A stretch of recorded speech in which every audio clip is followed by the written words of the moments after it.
இப்படி மூத்த குழந்தைக்கு தான் மூத்த குழந்தைக்கு தான் அரசுரிமை குடுக்கணும். ஆம். ஒரு கணவன் மனைவி சேர்க்கையின் போது, எவ்வளவு மனநிறைவோடு சேர்றீங்களோ, அதுக்கு தகுந்தா மாரி மனநிறைவோடு கூடிய குழந்தைகள் பிறக்கும்.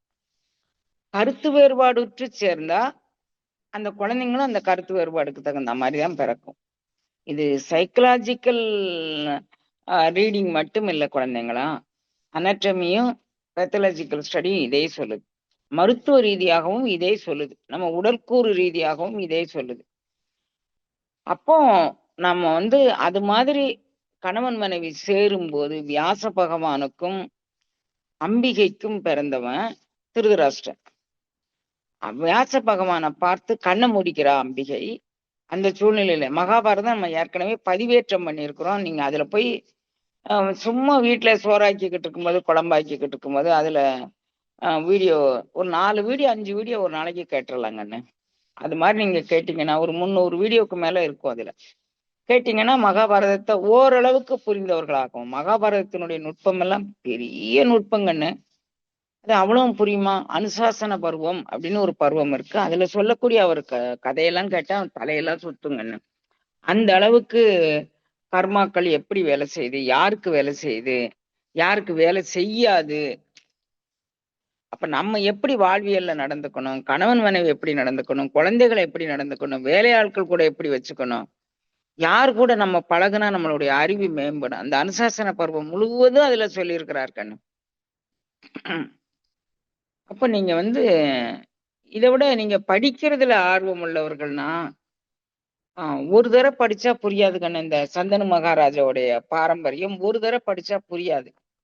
நான் ஏறத்தாழ ஒரு 10 வயசுல சக்கரவ இவரு ராஜாஜி சக்கரவர்த்தி திருமகன் அப்படின்னு ஒரு பகுதி ராமாயணமும், மகாபாரதத்துக்கு என்ன பேர் குடுத்திருந்தாருன்னு எனக்கு தெரியல கண்ணு. அது மறந்துட்டு 2 புஸ்தகம் நம்ம வீட்ல இருந்துச்சு. ஒரு மகாபாரத ராமாயணத்த ஒரே மூச்சுல படிச்சு புரிஞ்சாச்சு. மகாபாரதத்த அந்த சந்தனு மகாராஜாவுடைய பாரம்பரியமே 5 தடவ, 6 தடவ படிச்ச பிறகு தான் எனக்கு மனசுலாச்சு கண்ணுங்களா. அப்போ வயசும் சின்ன வயசு தான். அது வேற விஷயம். சொல்றேன் உங்களுக்கு. ஒரு முறை படித்து உடனே புரிந்து கொள்ளக்கூடியது இல்ல மகாபாரதம். அதுல இப்ப பஞ்சபாண்டவர்கள் பற்றி நம்ம பார்க்கிறோம். ஒரு கௌரவர் அவர் தாய் சேரும்போது அந்த வியாசர் மேல உண்டான அவர் தோற்றப்பொலிவை கண்டு அருவருப்புப்பட்டதுனால கண்ண பொத்திக்கிறா. அவரோடு சேரும்போது கண் குருடாயிரு. அது ஏம்மா அங்க வாராங்க அப்படின்னா, நீங்க மீண்டும் போய் மகாபாரதத்துல போய் பார்த்துக்கோங்க. அப்ப உங்களுக்கு நல்லா தெரியும். அப்ப கண்ணு குருடான பிள்ளை பிறந்துருச்சு. அடுத்த தாய் இன்னும் அவ தங்கச்சி. அவளும் ஒரே கணவனுக்கு 2 மனைவி. அவர போய் கலக்குறா. அந்த அம்மா இவருடைய தோற்றப்பொலிவ பார்த்து உடம்பெல்லாம் நடுங்குது. அப்படியே கையது கொண்டு மெய்யது பொத்தி, காலது கொண்டு மேலது தழுவி அப்படியே வந்துகிட்டா. அந்த குழந்தை மாதிரியான ஒரு எப்படி சொல்ல? மேலெல்லாம் வெண் புள்ளி பரவி, அது ஒரு மாதிரியாக அப்படி ஒரு குழந்தை பிறந்துருச்சு. அந்த அம்மாக்கு. ஆ அப்ப இவங்க 2 பேரும் 2 குழந்தை பிறந்து 3வதாக இது 2ம் சரியில்லன்னு 3வதாகவும் என் பிள்ளைகளுக்கு வாரிசு வேணும் அப்படின்னு அவன் அம்மா கேட்கிறா. யாரு? சத்தியவதி அப்படிங்கக்கூடிய தாயார் வியாச பெருமான கேட்கிறாரு. அப்புறம் 3ஆம் தரம் போறாரு. இவங்க 2 பேருக்கும் பயந்துகிட்டு இவங்க 2 பேருடைய வேலையாள அனுப்புறாங்க. வேலையாள தாசி அப்படின்னு சமஸ்கிருதத்துல சொல்லுவாங்க கண்ணு. இப்ப நம்ம இடத்துல தாசிங்கிறது வேற பேர்ல புரிந்து கொள்ளப்படுகின்றது. வேற வேற அர்த்தத்துல. ஆனா தாசி என்பது தாசானுதாசன். வைணவர்கள் அப்படிதான் சொல்லுவாங்க தங்கள. அடியேனுக்கும் அடியேன் அப்படின்னு பேரு. தாசானுதாசன். இவர்களும் தாசி அப்படின்னு சொல்லி, பெண்கள்னா தாசி, ஆண்கள்னா தாசன். இது வைணவ மரபு.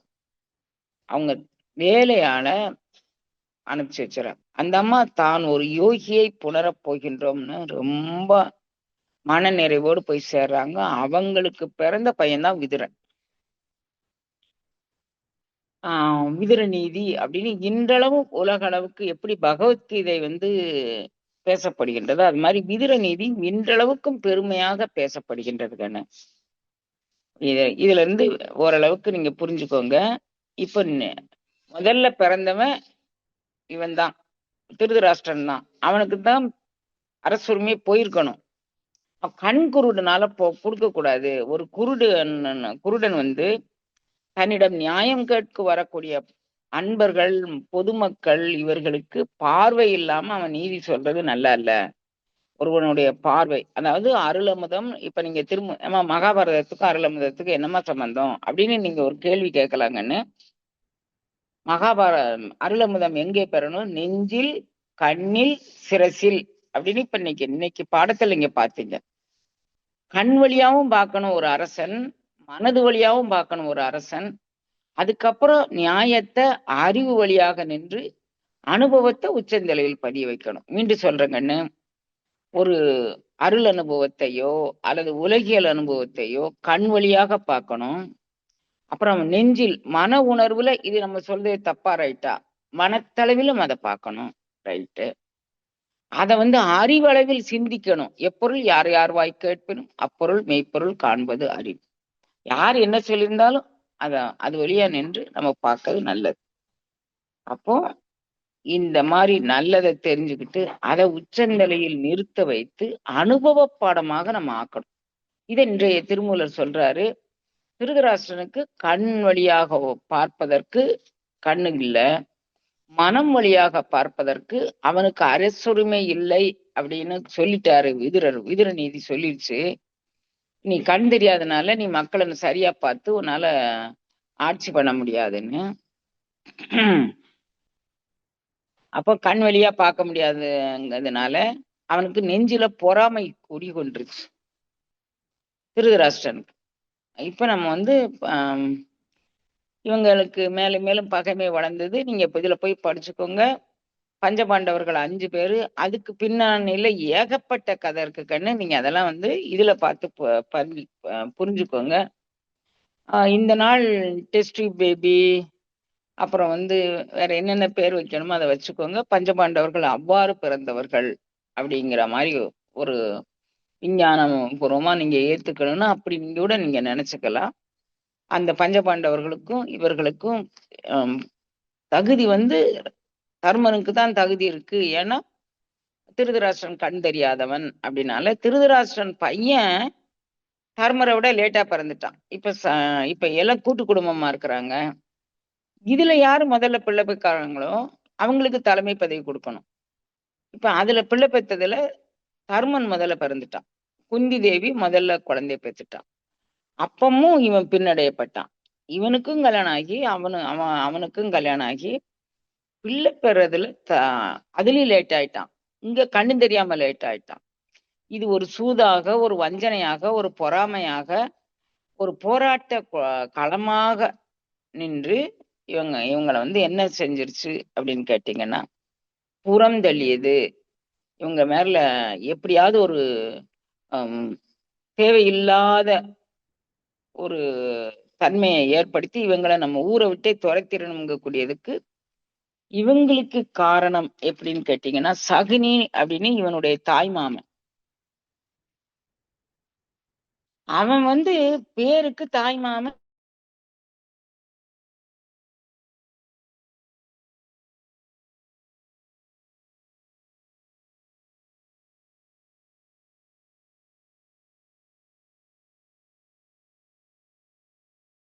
மனைவி 100 அன்பர்களுக்கு அவ தாய்.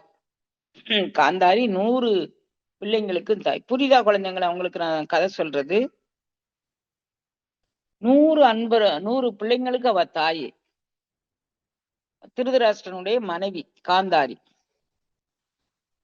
இப்போ வந்து ஒரு காலகட்டத்துல காந்தாரிக்கு கடுமையான செவ்வாதோஷம் இருந்ததுனால திருமணம் தடைப்பட்டு கொண்டே போகிறது.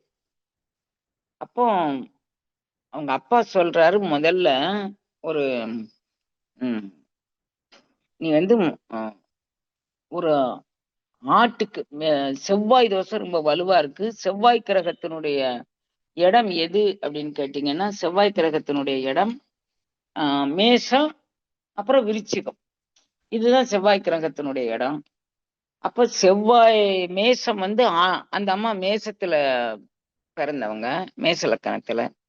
அப்ப ஆட வந்து தாலி கட்டி, ஆட்டுக்கு தாலி கட்டி அந்த ஆட்ட பலி கொடுத்துருங்க.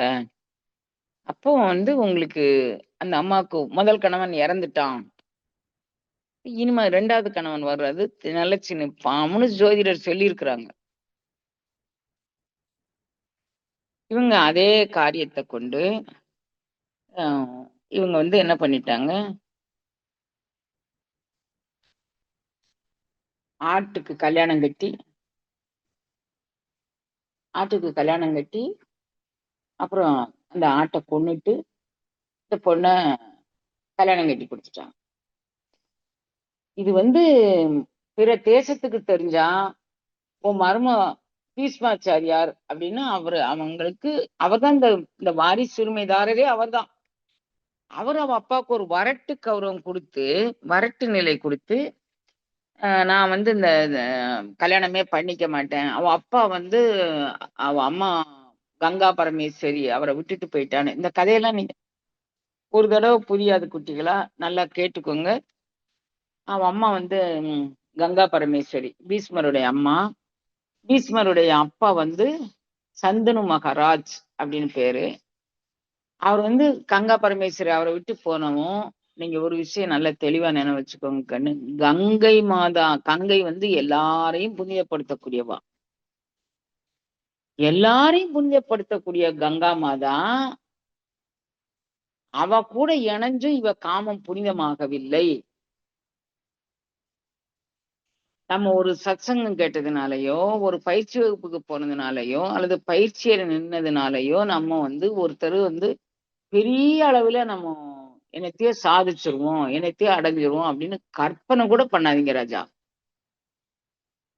இதைத்தாண்டி நிறைய நம்ம உடல் கூறுக்குள்ள நிறைய வேதித்தல் நடைபெற வேண்டியுள்ளது. எனக்கு கங்கா பரமேஸ்வரோடு கலந்த பிறகும் சந்தன் இன்னொரு கல்யாணம் கட்டிட்டு வாழ்றான் பாருங்க. அது வந்து எனக்கு ஒரு ஆச்சரியம். இன்னொரு ஆச்சரியம், இந்த பக்கமா நீங்க காரைக்கால் அம்மையார் சரித்திரம் நம்ம இதெல்லாம் பதிவேற்றம் பண்ணிருக்கோங்கன்னு நீங்க போய் பாருங்க. தனதத்தன், அதாவது காரைக்கால் அம்மையார் புனிதவதியாருடைய கணவன் பேரு தனதத்தன் பேரு. அவன் வந்து எல்லா விதமான அனுபவங்களையும் மனைவி மூலமா அனுபவிச்சு வந்தான். கணவனும் மனைவியுமாக அவங்க நீண்ட நாள் குடுத்து நடத்தினவங்க தான். குழந்தை பேர் பிறக்கலையே தவிர மிக மனையறம் வலுவாது அவங்க சாப்பாடு ஊட்டுனாங்க அப்படின்னு சொல்றாங்க. அப்போ மனையறம் வலுவாது சாப்பாடு ஊட்டுன அவங்களுக்கு இறைவன் வந்து ஒரு கனி கொடுக்குறான். அந்த கனியும் முழுமையா சாப்பிடுறாங்கன்னு காரைக்கிழமையார் கூட கொடுத்த நடத்திருக்கான். இறைவன் கொடுத்த ஒரு கனியை சாப்பிட்டிருக்கான். அதுக்கப்புறமும் அவன் காமம் துறக்கல கண்ணு. இப்ப காமத்துடைய வலிமையை நீங்க நினைச்சு பாருங்க. எதுக்காக வேண்டி நான் சொல்றேன் அப்படின்னா, நம்ம எல்லாரும் வந்து ஏதோ ஒரு தளத்துக்கு போறோம், ஏதோ ஒரு பயிற்சி பண்றோம், ஒரு திருவாசகம் முற்றுவதல் போடுறோம், ஏதோ ஒரு 4 பாடல் படிக்கிறோம். நாம தான் மணிவாசகர், நாம தான் திருமூல தேவநாயனார் அப்படி நமக்குள்ள ஒரு பற்று வந்துருது பாத்தீங்களா? அப்போ அப்ப அந்த பற்றுக்கு நான் என்ன சொல்றேன் அப்படின்னா, நாம வந்து திருமூல தேவநாயனார் ஆகலாம் அப்படின்னு எல்லா அருளாளர்களும் நமக்கு ஒரு உத்தரவாதம் கொடுத்திருக்கிறாங்க. நம்ம திருமூல தேவநாயனார் ஆகலாம். எப்போ ஆகலாம்? மனத்தில் பேதாபேதம் வஞ்சனை சூது அகன்றால் நம்ம ஆகலாம். அது அகல்வதற்கு நம்ம என்ன செய்யணும்? அதை அகல்வதற்கு மந்திர ஜபமும் அப்புறம் வந்து வாசியும் சேர்ந்து நம்ம பயிற்சி பண்ணணும் கண்ணு. அப்பதான் நம்ம அகல முடியும். நீங்க சப்ஜெக்டுக்குள்ள மறந்துடாதீங்க கண்ணு. நான் வந்து மூலமாம் தன்மை உணர்ந்து கண்ணில் நெஞ்சில் கருத்தில் சிரசில் பெறக்கூடிய ஞானம் பத்தி பார்த்தோம். இப்ப பஞ்சபாண்டவர்கள் பத்தி பார்த்துக்கிட்டு இருந்தோம். நினைவு இருக்கா குழந்தைங்களா? நினைவு இருக்கா? அப்போ பஞ்சபாண்டவர்கள் பத்தி பார்த்துக்கிட்டு இருந்த நம்ம இவங்க வந்து தூது பண்ணி இப்ப ஒரு நெரேட் பண்ணி நான் சொல்லிட்டேன்.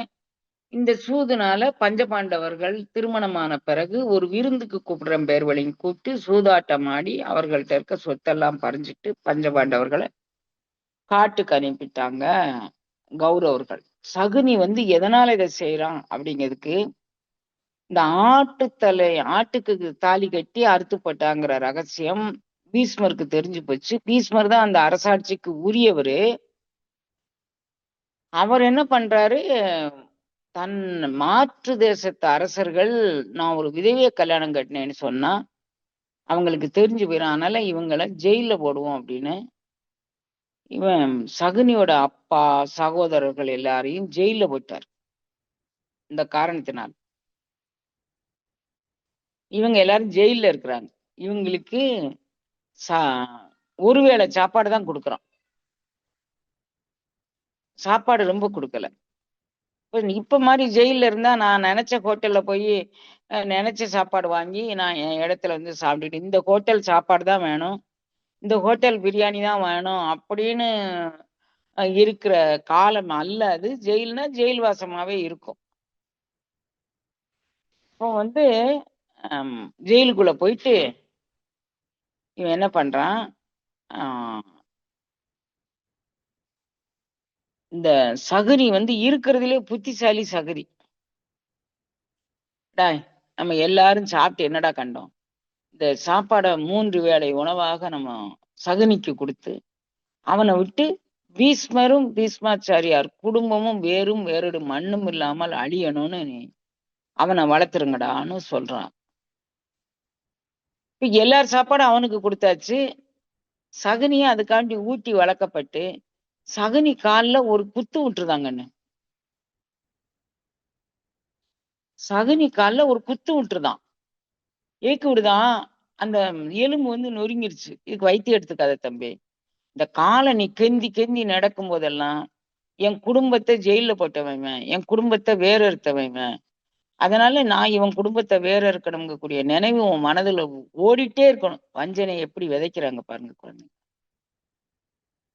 நான் இது பெரிய கதை கண்டு நான் சுருக்கி சொல்றேன். அப்படி சகுனி வந்து அப்படி என்றியானவன், அதாவது பீஷ்மாச்சாரியோட வாரிசு தன்னுடைய மருமகனா இருந்தானாலும் அவன் அவங்களுக்கு உபகாரம் பண்ற மாதிரி பண்ணி குடும்பத்தையே வேற எடுத்துட்டாங்க. 18 அக்ரோனி சேனைகளையும் வேற எடுத்துட்டான். ஒரு மனதுல வஞ்சனை இருந்தா, சூது இருந்தா, பொறாமை இருந்தா, இந்த 18 அக்ரோனி சேனைகளையும் வேற எடுத்த பாவம் வந்து எத்தனை பிறவி எடுத்திருப்பான் நினைச்சு பாருங்க. கோடி பிறவி எடுக்கணுங்கன்னு. சரி, நம்ம அங்க போகல. இப்ப பஞ்சபாண்டவர்கள் காட்டுக்கு போயிட்டாங்க. 13 ஆண்டு காலம் வனவாசம். அதுல ஓராண்டு காலம் மறைஞ்சிருந்து வாழணும். அப்ப யாரும் அவனை கண்டுபிடிக்க முடியாது. அப்படியே எல்லா கண்டிஷனுக்கும் அவங்க ஒத்து போய் வெளியே வந்துட்டாங்க. இப்ப சண்டை போடணும் அப்படின்னு சொல்றாங்க. சண்டை போட்டு நம்ம நாட்டை பிடுங்கணும்னு சொல்றாங்க. தர்மர் சொல்றான், நான் 13 ஆண்டு காலம் நல்ல சுகமா வாழ்ந்துட்டேன். எதுக்கு, சூரிய பகவான்கிட்ட இருந்து ஒரு அச்சய பாத்திரம் வந்துச்சு, அது ஒருவேளை சாப்பாடு நல்லா கொடுக்கும். சூரிய சூரிய பகவான் கொடுத்த அச்சய பாத்திரம் அதை சாப்பிட்டு நான் நல்லா வாழ்ந்துட்டேன், போதும் எனக்கு. இனிமே வந்து நான் போய் நாட்டுல போய் சண்டை போட்டு என்ன பண்ண போறேன், நான் போகல அப்படின்றான். அப்புறம் பீஷ்மர் சொல்றேன், என் பொண்டாட்டி என் கண் முன்னால தலை விரிச்சு போட்டுக்கிட்டு இருக்கான், அதனால நான் அவளை விட முடியாது, நான் கட்டாயம் சண்டை போட்டே தீருவேன் அப்படிங்கிறான் பீமன். அர்ஜுனன் வந்து என்னை போன இடத்துல எல்லாம் மூக்கர் கர்ணன், அவனை நான் கொன்னே தருவேன் அப்படிங்கிறான். நகுல சகாதேவர்கள் நகுலன் சொன்னா உன் திருவுள்ளம் எதுவோ அது நடக்கட்டும். சகாதேவன் சொன்னான், நீ யார்கிட்ட இங்க ஆட்டம் போட்டுக்கிட்டு இருக்க, தெளிவா சொன்னான், நீ யார்கிட்ட இங்க ஆட்டம் போடு, நீ நினைச்சா சண்டை போட போற, நீ நினைச்சா யுத்தத்தை நிறுத்த போற. சொன்னாங்க, நீ நினைச்சா சண்டை போட போற, நீ நினைச்சா யுத்தத்தை நிறுத்த போற, இதுதான் நடக்க போகுது. இதுல நீ வந்து என்ன வந்து யோசனை கேட்கறதுக்கு என்ன இருக்கு அப்படின்னு சொல்லி அவன் சொன்னான். எல்லாரும் முன்னாலும் இவன் என்னமோ சொல்ல போறான் போல இருக்குன்னு அவன் தோல்ல கையை போட்டுட்டு, மச்சான் கிருஷ்ணன் வந்து இவங்களுக்கு மச்சான், குந்தியோட அண்ணன் பையன் தான் ஸ்ரீகிருஷ்ணன், குந்தி பையன் இவ்வளவு, அப்ப மாமா பிள்ளை மச்சான். மச்சான் வாடா கண்ணு, என்ன பேசுறேன்னு எனக்கு புரியல, நீ புரிய முடியுமா சொல்லுன்னு தோல்ல கையை போட்டுட்டு தனிமையில கூட்டிட்டு போயிட்டான். ஸ்ரீகிருஷ்ணன் நீ என்னதான் சொல்ல போறான்னு கேட்போமே. இந்த வேலையை இங்க வச்சுக்காத கண்ணு. நீ வந்து இத்த நடக்கவா வேண்டாம். அது எப்படிடா நான் எப்படிடா தீர்மானிக்க முடியும்? குடும்பம் உங்க 2 பேர் குடும்பம். நீங்க தான் சண்டை போட்டுக்கிறீங்க, நீங்க தான் அடிச்சுக்கிறீங்க, பிடிச்சுக்கிறீங்க. நான் எப்படிடா அதுல தலையிட முடியும் அப்படின்னு. நீ தான் கண்ணு எல்லாத்துக்கும் மூல காரணம். நீ எப்படி தலைய முடியும்? நீ மத்த பேர்கிட்ட பேசு, எங்கிட்ட பேசாத அப்படின்னு சொல்றான். சாகாதவன் நீ எங்கிட்ட பேசாத அப்படிங்கிறான். நீ என்ன சொல்ல வர? உன்னை கட்டி போடணும், திரௌபதியை மொட்டை அடிக்கணும். அது சொல்ல வழிய கேளுங்க. திரௌபதியை தலை விரிச்சு போட்டுக்கிட்டு இருக்கிறதுனால எல்லாரும் அவன் தலை விரிச்சு போட்டிருக்கா, தலை விரிச்சு போட்டிருக்கான்னு சொல்றாங்க.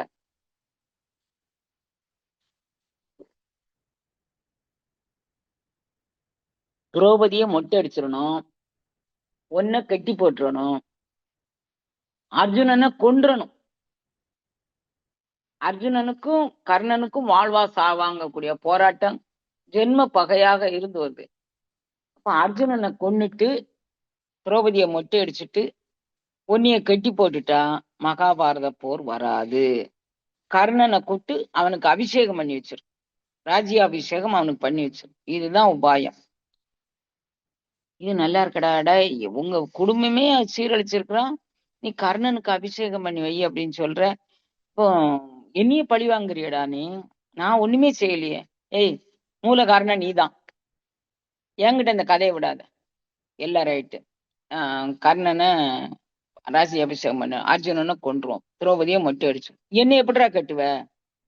நான் கட்ட முடியுங்கண்ணு. எனக்கு ஏன் கட்ட முடியாது? ஒன்ன மூலமாம் தன்மை அறிந்து அவர் சொல்றாரு கண்ணு. மூலமாம் தன்மை அறிந்து நான் கட்ட முடியும். இந்த என்னை சப்ஜெக்டுக்காக வேண்டி நான் இதை எடுத்து சொல்றேன் கண்ணுங்களா. புரியுதாப்பா உங்களுக்கு எல்லாத்துக்கும்?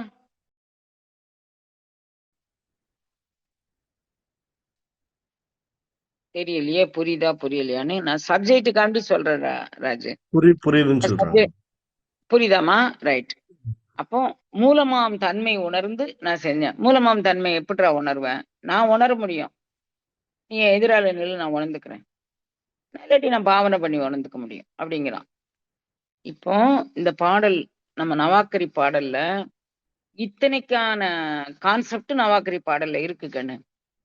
நீ நீ வந்து உலகத்துல எனக்கு நான் இருக்கிற ஆபீஸ்ல நான் தலைமை பதிவு வகிக்கணும், நியாயமான கோரிக்கை. என் அறிவுக்கு ஏற்ற தளம் இது இல்ல, வேற ஏதோ ஒரு தளம் என் அறிவுக்கு ஏற்ற தளம் இருக்கு. அது என்னன்னு எனக்கு புரிய தெரியல.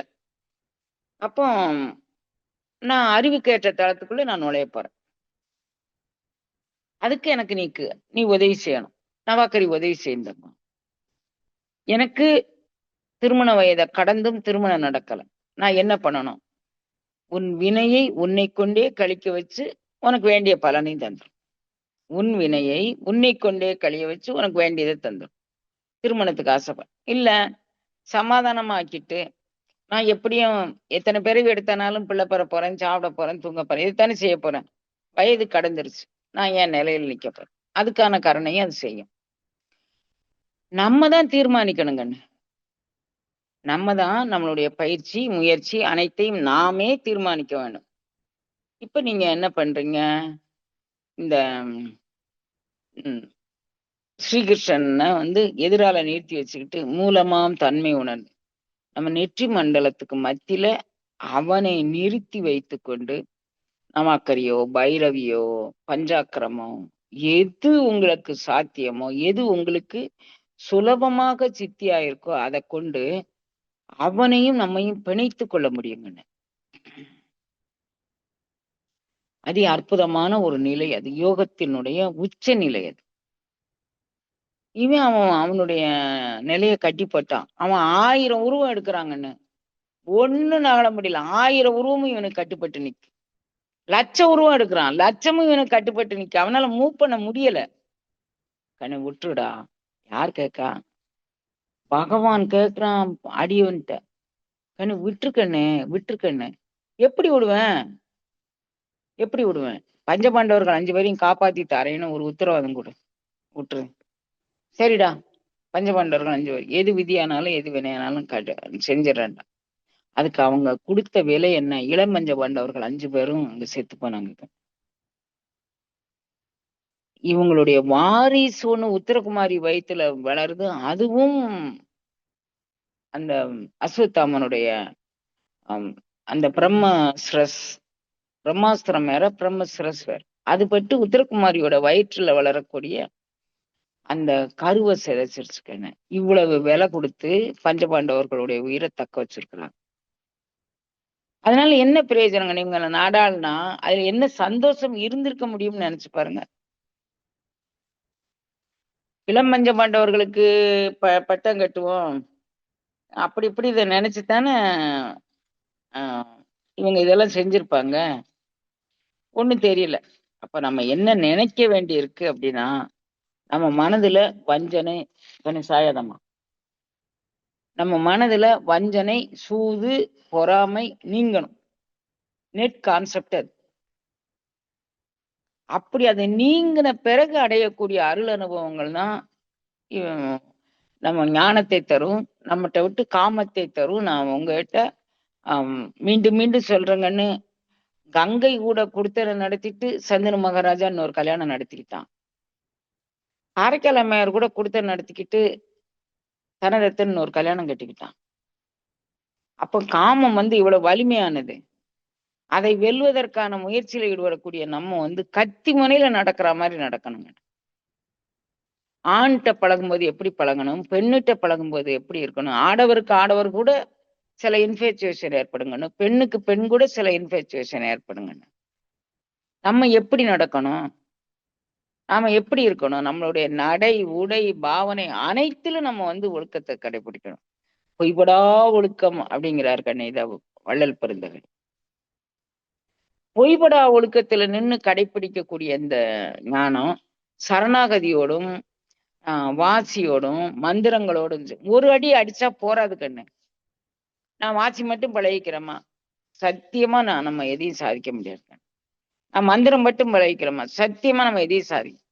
ஒரே இது நம்ம ஏற்கனவே நான் நேற்று முன்தினமும் உங்களுக்கு ஜூம் வகுப்புல சொன்னதாக ஒரு நினைவு. படுகு நம்பி வெளியூர் போயிருக்கும் போது ராமானுஜர் ஜூம் வகுப்புல சொன்னா, அங்க மலேசியாவில் விருமனை சொன்னோம்மா, விருமனை தான் சொன்னோம், ஜூம்ல சொல்லல.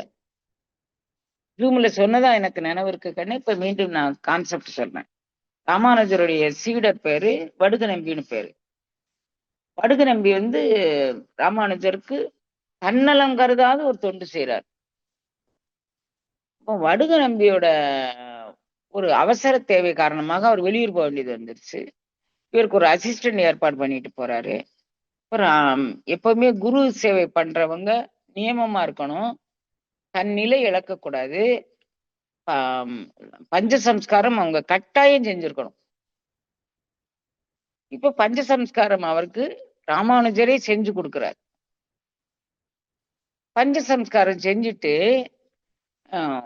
ஆனா இவர் நான் குரு மேல உண்டான பக்தியை பாருங்க. நான் ஏற்கனவே பஞ்சசம்ஸ்காரம் செஞ்சோம்னு அவர் சொல்லவே இல்லை கடந்த சீடர். சரி பரவாயில்ல இருக்கட்டும் அப்படின்னு அவர் அதை ஏத்துக்கிட்டாரு.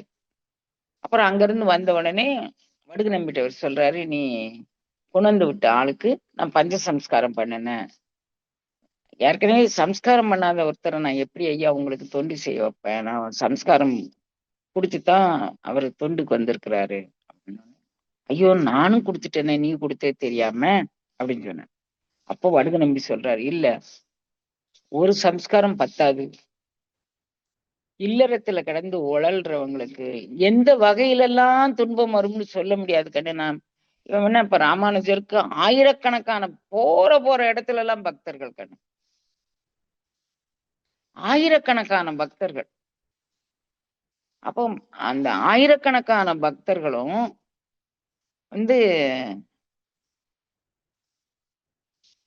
ஜூம்லயே சொல்லியிருக்கு, ஜூம்லயே சொல்லியிருக்கிறேன்னு சொன்னாங்க. ஆயிரக்கணக்கான பக்தர்களுடைய பாடையும் அவர் பாக்குறாரு. பார்த்துட்டு அப்ப இவங்களை கை தூக்கி விடுறதுக்கு ஒரு இது பத்தாது அப்படின்னு சொல்லி அவர் நினைச்சுதான் இத்தனை உங்களையும் வச்சு பஞ்சசம்ஸ்காரம் பண்ண வச்சிருக்கிறாருன்னு சொல்றாரு கண்ணு. அப்போ நான் எதுக்காக வேண்டியதை சொல்ல வரேன், நமக்கு ஒரு துணை பத்தாது கண்ணு. நம்ம அதே நேரத்தில் நம்ம குழம்பவும் கூடாது. தெளிவா வச்சுக்கோங்கப்பா. நான் மலேசிய அன்பர்களுடைய ஆஹ், அன்பை பத்தி சொல்லணும் அப்படின்னு நினைச்சேன். இதுக்கே நேரம் சரியா போச்சு போல இருக்கு.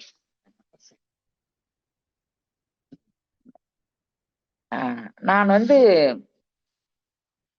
என்ன உங்ககிட்ட அந்த பயணச் செலவு அப்படின்னு ஒரு கட்டுரை அங்க சின்ன வயசுல ஸ்கூல் படிக்கிற காலத்துல எக்ஸ்கர்ஷன் கூட்டிட்டு போவாங்க. கூட்டிட்டு போயிட்டு நம்ம என்ன பார்த்தோம், என்ன கேட்டோம், அதுல என்ன புரிஞ்சுக்கிட்டோம் அப்படிங்கிறத பயணச் செலவுன்னு எழுதுங்க அப்படின்னு சொல்லுவாங்க. அது மாதிரி நான் போயிட்டு வந்த மலேசியா யாத்திரை பயணச் செலவை பத்தி சொல்லணும்னா ஒரு நாள் முழுதும் பேசினா கூட அது பத்தாது கண்ணு. சரி, நம்ம இப்ப இங்க எடுத்துட்டு வந்துருவோம். சப்ஜெக்டுக்கு எடுத்துட்டு வரேன். அப்போ மூலமாம் தன்மை உணர்ந்து அவன் சகதவன் கெட்டுனதுனால இறைவனே என்னை விட்டுடு, என்னை விட்டுடுன்னு சொல்றார் கண்ணு.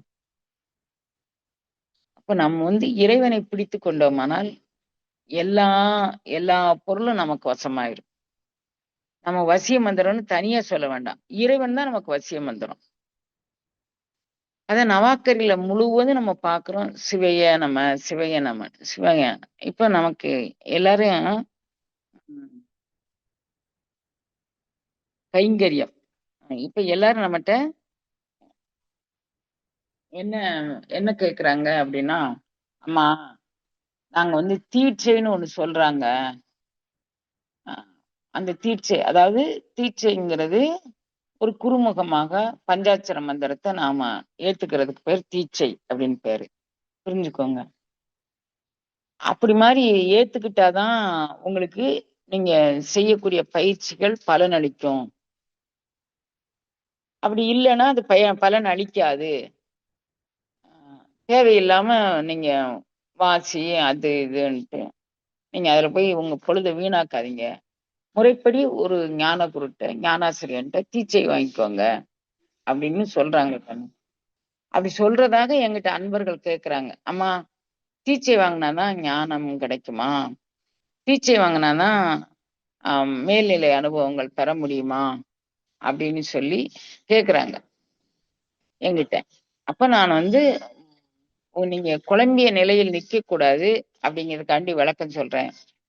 இல்ல தீட்சை வாங்கி தான் நான் வந்து என்னுடைய ஞான பயணத்தை தொடரணும்னு விரும்புறேன் அப்படிங்கிறவங்க, எந்த வகையிலும் சலனமில்லாம அந்த தீட்சைய ஏத்துக்கோங்க கண்ணு நீங்க. எனக்கு அப்படிதான் எனக்கு பயணிக்க முடியும். நான் அப்படிதான் விரும்புறேன். அப்படின்னு நீங்க நினைக்கிற பட்சத்துல கட்டாயம் நீங்க தீட்சை எடுத்துக்கலாங்க. அப்போ அ அப்போ அப்ப நீங்க சொல்லி தர்றதுமா? அங்க நிக்கிறதானே நீங்க அந்த கேள்வியே வந்திருக்க கூடாது குட்டே. இப்ப நம்ம திருவாசக தீக்கை அப்படின்னு சொல்லி ஒரு தீக்கை குடுக்குறோம். ஏறத்தாழ 70, 80 பேரு, அம்மா நான் இதுவரை பெற்றிராத ஞான அனுபவத்தை பெற்றேன் அப்படின்னு சொல்றாங்க. ஒரு உணர்வை பெற்றேன்னு. அப்போ அந்த அன்பர்களுக்கு இதுதான் தீக்கை. தீக்கை என்பது வேற இல்ல. இப்ப வந்து பைரவி நீங்க மந்திரம் சொல்றீங்க. மந்திரம் சொல்லும்போது என் உடம்புக்குள்ள ஏதோ ஒரு ஆட்டம் நடந்துச்சும்மா. ஆ எனக்கு ஒரு அன்பர் பதிவு பண்ணியிருக்கிறாங்க. நான் பைரவி வந்து இவங்க இந்த குரல் பதிவ போட்டிருப்பாங்க போல இருக்கு. YouTubeல இதுல போட்டீங்களா? குரல் பதிவ போட்டிருக்கிறாங்க. அவங்க என்ன சொல்றாங்க, என் முதுகு தண்டு அப்படியே ஸ்ட்ரெயிட்டா தனியா கழண்டு நின்றுச்சு. அத சுத்தி, சுத்தி, சுத்தி வளையம், வளையம் மாதிரி ஏதோ ஒன்று போச்சு. எனக்கு பயமெல்லாம் ஒண்ணுமே வரல. கொஞ்ச நேரம் அப்படி போன பிறகு எனக்கு எனக்கு நினைவே இல்ல. கொஞ்ச நேரம் கழிச்சு நான் வந்தா, நான் இந்த உடம்புக்குள்ள இருக்கிறேன். அப்ப அது நடந்தது என்ன? எனக்கு நடந்தது என்ன? எனக்கு புரிய தெரியல. எனக்கு அதுக்கு நீங்க விளக்கம் சொல்லுங்க. அப்படின்னு அவங்க போட்டிருந்தாங்க. அப்போ வந்து எங்களுக்கு இந்த நடந்த நிகழ்வுகள் என்ன அப்படின்னா, இது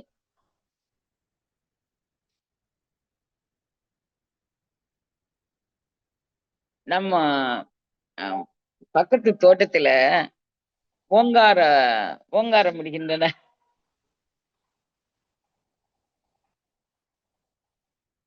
இது வந்து தீக்கை தான் குட்டி. இதுவே தீக்கை தான். பைரவி தீக்கை உங்களுக்கு ஆயிருச்சு அப்படின்னு அர்த்தம்.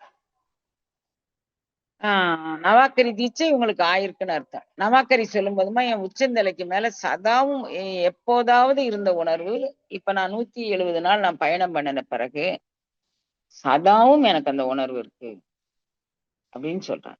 170 நாள் நான் பயணித்த போது சதாவும் அந்த ஞான உணர்வில் நான் நிக்கிறேன் அப்படின்னு சொல்றாங்க. இதுதான் தீக்கை கண்ணு. நவாக்கரி நான் சொல்லும்போது இதுல நான் நிக்கிறேன்னு நினைக்கிறீங்கல்ல, அதுதான் தீக்கை. இப்ப தீட்சை அப்படின்ன உடனே நீங்க உடனே இன்னைக்கு தீக்கை எடுத்துட்டு நான் நாளைக்கே உங்களுக்கு ஏற்கனவே பெத்தான் சாமன் கதை பத்தி நான் உங்களுக்கு சொல்லியிருக்கிறேன். யூடியூப்ல போட்டிருக்காங்க கண்ணு. பைரவ மந்திரம் வந்து போட்டிருக்கிறாங்க. பெத்தான் சாமன் கதை பத்தி உங்களுக்கு சொல்லியிருக்கேன். அவன் அத்தனை ஆண்டு காலம் தன்னலம் கருதாது. நான் நான் சாப்பாடுக்கு விறகு கொண்டாந்து போடுறேன். என்னை உள்ள அனுமதிக்கல. எந்த பேதமும் அவன் பார்க்கல கண்ணு. மனதில் பேதாபேதம் நீக்கி அப்படின்னு சொல்லுது கைவல்ய நவநீதம். நீ மனதுல பேதத்தை வச்சுக்கிட்டு நீ எதுவும் செய்யணும் அப்படின்னு இருந்தா எதையும் பிடிக்க முடியாது. மனதில் பேதாபேதம் நீக்கி அப்படி நீங்க செய்யணும். அதுதான் வந்து இது. நீங்க தீக்கை வாங்கணுமா? நான் வந்து சிவதீக்கை வாங்கிக்கிட்டுமா? சமய தீக்கை வாங்கிக்கிட்டுமா? அப்படின்னு கேட்டீங்கன்னா, கட்டாயம் அதன் மூலமாக தான் நம்ம வந்து மேன்மையுறுவோம் அப்படிங்கிற நம்பிக்கை உங்களுக்கு இருக்கும் பட்சத்துல, தாராளமா நீங்க வாங்கிக்கோங்க கண்ணு. அம்மா எதுவும் நெனைப்பாங்களா? அந்த சந்தேகமே உங்களுக்கு வேண்டாம். நான் எதுவுமே நினைக்க மாட்டேங்க அண்ணே. வந்து ஒரு ஒரு உயிருக்கு எல்லாரும் குருவாக இருக்க முடியாது. வெவ்வேறு 7,000 உயிர்கள் இருப்பதாக நம்ம உயிர்களுடைய தரத்த வந்து திருமூல தேவநாயனார் பிரிச்சிருக்கிறார். 7,000 உயிர்களும் அவரவர்கள் கேட்டகரிக்கு தகுந்த மாரி அவரவர்கள் நடப்பாங்க. அதனால நீங்க வந்து த தயவு செய்து அம்மா நாங்க சிவதீக்கு எடுத்துக்கிட்டுமா? சிவதீக்கு எடுத்து தான் ஞானம் பெறணும் அப்டின்னா நீங்க எடுத்துக்கலாங்க. இல்ல நாங்க திருவாசகத்துக்கு எடுத்துக்கிட்டுமா? அது எடுத்துத்தான் நீங்க நீங்க உங்களுடைய மனதை நிலை நிறுத்திக் கொண்டு, திருவாசகம் 4 நான் உங்களுக்கு மீண்டும் சொல்றேன். திருவாசகம் 4 நெடும்பாடல்கள் மட்டுமே போதும் உங்கள் உய்திக்கான வழி. ஆ நவாக்கரி மட்டுமே போதும் உங்க உய்திக்கான வழி. அப்புறம் அகஸ்தியர் மந்திரம் மட்டுமே போதும். எல்லாத்துலயும் சிவஎண்ணம் இருக்கு ராஜா. எல்லாம் வந்து அந்த பரத்தை நோக்கிய பயணம் தான். இப்ப நம்ம திருவாசக தீக்கை அப்படிங்கக்கூடியது இப்ப 7ஆம் தீக்கை வந்து ஏற்பாடாயிருக்கு. அம்மா நாங்க இதுவரைக்கும் தீக்கையே எடுக்கலையே. கவலையே வேண்டாம். முதல் தீக்கையே உங்களுக்கு 7ஆம் தீக்கையாக நிறைவு பெறக்கூடிய அளவுக்கு நீங்க அந்த 4 நெடும்பாடல்களையும் மனம் ஒன்றி, உடல் ஒன்றி, உணர்வு ஒன்றி படிங்க. இல்லம்மா நாங்க சிவதீக்கை வாங்கிக்கணும். வாங்கிக்கோங்கய்யா. தப்பே கிடையாது. ஆ. ஆனா ஒரு விஷயம் மட்டும் நினைவு வச்சுக்கோங்க கண்ணு. எங்க போனாலும் நம்பிக்கையோடும், சரணாகதியோடும் அதை ஏற்றுக்கொள்ளும். எங்க போனாலும். அதனால நீங்க வந்து ம் இங்க நம்ம தவச்சாலைக்கு ஆ ஆமா. நம்ம தவச்சாலையில சொல்ற கருத்துக்கு 1,00,000 பேர் கூட பத்தாதும்மா. கோடானு கோடி பேர் வரணும்மா. அப்படி சொல்றாங்க அன்பர்கள். சலசலப்பு ஏற்படுங்கண்ணே. கோடானு கோடி பேர் வந்தா. மனம் ஒருமைப்பாடு வராது. பலதரப்பட்ட மக்களும் அவங்க கிட்ட இருந்து ஒரு அ வேவ்ல இருந்து அதிர்வலைகள எழுப்பிக்கிட்டே இருப்பாங்க. நமக்கு அத ஓவர் கம் பண்ணி அத ஜெயிச்சு வெளிவரக்கூடிய அளவுக்கு நம்ம உடலும், மனமும், உயிரும், உணர்வும் பக்குவமாகணும். அப்படி ஆனா தான் எவன் வந்தானாலும் நான் அசைய மாட்டேன் அப்படின்னு. இப்பமும் உங்களுக்கு எவன் வந்தாலும் அசைய மாட்டேன் அப்படிங்கக்கூடிய மனோபாவம் இருக்கு. எதுல அப்படின்னா, எந்த ஞானாசிரியனும் என்னை அசைச்சுக்கிட முடியாது. நான் வாசிக்கும் கட்டுப்பட மாட்டேன். மந்திரத்துக்கு அப்படி இப்பவும் உங்ககிட்ட ஒரு ஒரு உறுதிப்பாடு இருக்கு. உங்க மனதுக்குள்ள. அப்போ எவன் வந்தாலும் என்னை அசைச்சுக்கிட முடியாதுங்கக்கூடிய உறுதிப்பாடு எப்ப வரணும் அப்படின்னா, பேரண்ட நாயகன் உள்வாங்கிக் கொண்ட பிறகு வரணும். இப்ப வந்து உங்களுக்கு இருக்கக்கூடிய அந்த அசை எவன் வந்தாலும் என்னை ஆணவ தாக்கத்தின் ஒரு உறுதி அது. இப்ப நீங்க வந்து இதெல்லாம் நீங்க தெளிவாக சுய ஆய்வு பண்ணுவதற்குத்தான் நான் வந்து உங்களுக்கு வளைச்சு வளைச்சு என்னுடைய சொந்த அனுபவத்துல சொல்றேன். பிற அருளாளப் பெருமக்களுடைய அனுபவத்துல சொல்றேன். இவைகள் எல்லாமே உங்களுக்கு ஞானத்தை தருவதற்கான படிநிலைகள். அப்போ இதுல நம்ம சிவமந்திரம் சொல்றோம். சிவய நமன்னு 4 நெடும்பாடல்கள்.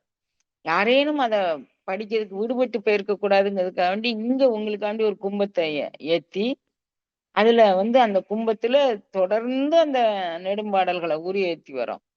அந்த தண்ணிய கலக்கி தான் உங்களுக்கு நிறை நாள் அன்னைக்கு நம்ம அதுல அபிஷேகம் பண்றோம். இதெல்லாம் நீங்க கருத்தில் கொண்டு நீங்க தெளிவான சிந்தனையோடு இத நீங்க உள்வாங்கிக்கொள்ளணும்.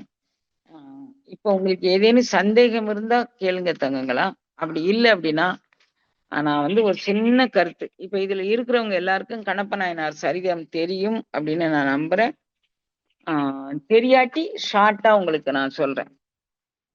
கண்ணப்ப நாயனாருடைய கதை வந்து திண்ணனார் அப்படின்னு சொல்லி ஒரு அருளாளப் பெருமகன் பிறக்கிறாரு. நீண்ட நாள் குழந்தை பேர் இல்லாத ஒரு வேடுவ குலத்து அரசனுக்கு மகனாக பிறக்கிறார். நீண்ட நாள் குழந்தை பேர் இல்லாத ஒரு வேடுவர் குலத்து அரசனுக்கு மகனாக திண்ணனார் என்னும் ஒரு அன்பர் பிறக்கிறார். அவரு 16 வயதுல வந்து அவரை வந்து அந்த சம்பிரதாயப்படி அவர்கள் குல சம்பிரதாயப்படி அந்த அடியவரை காட்டுக்கு வேட்டையாட அனுப்புறாங்க. அதுக்கு என்னெல்லாம் செய்ய முடியும் அப்படிங்கிறதுக்கு நிறைய சம்பிரதாயங்கள் அவங்க வச்சிருக்கிறாங்க. கோயிலுக்கு போய் பலி கொடுத்து தேவராட்டி அப்படிங்கக்கூடிய சாமி ஆடுறவங்களை எல்லாம் வர வச்சு, அதாவது அந்த ஏரியாவுல இருக்கக்கூடிய தேவதைகள், வன தேவதைகள் எல்லா தேவதைகளையும் சாமி ஆடுறவங்க இருக்கிறாங்க. எல்லாரையும் வர வச்சு அவங்களுக்கு பரிசு கொடுத்து அவங்களுடைய வாழ்த்தை பெற்று திண்ணனாரை வேட்டைக்கு அனுப்புறாங்க. ஏன்னு கேட்டா அவங்க காட்டை பாதுகாக்க வேண்டியது அவங்க கடமை. பக்கத்து காட்டுல இருந்து ஒரு பன்றி வந்து இவங்க காட்டை துவம்சம் பண்ணிக்கிட்டு இருக்கு. காட்டுப்பன்றி.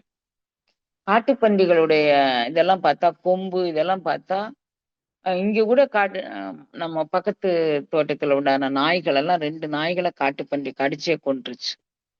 அப்போ பன்றியோட அந்த பல்லும் அந்த கொம்பும் யாருனாலும் குத்துறதுக்கு வலிமை வாய்ந்ததா இருக்கு.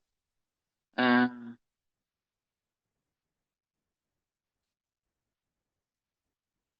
அப்போ வந்து ஆஹ் இவரு கண்ணப்ப நாயனார் அவர் இன்னும் கண்ணப்ப நாயனார் ஆகல. திண்ணனார் அப்படிங்கக்கூடிய பேர்ல அவர் பயணிக்கிறாரு.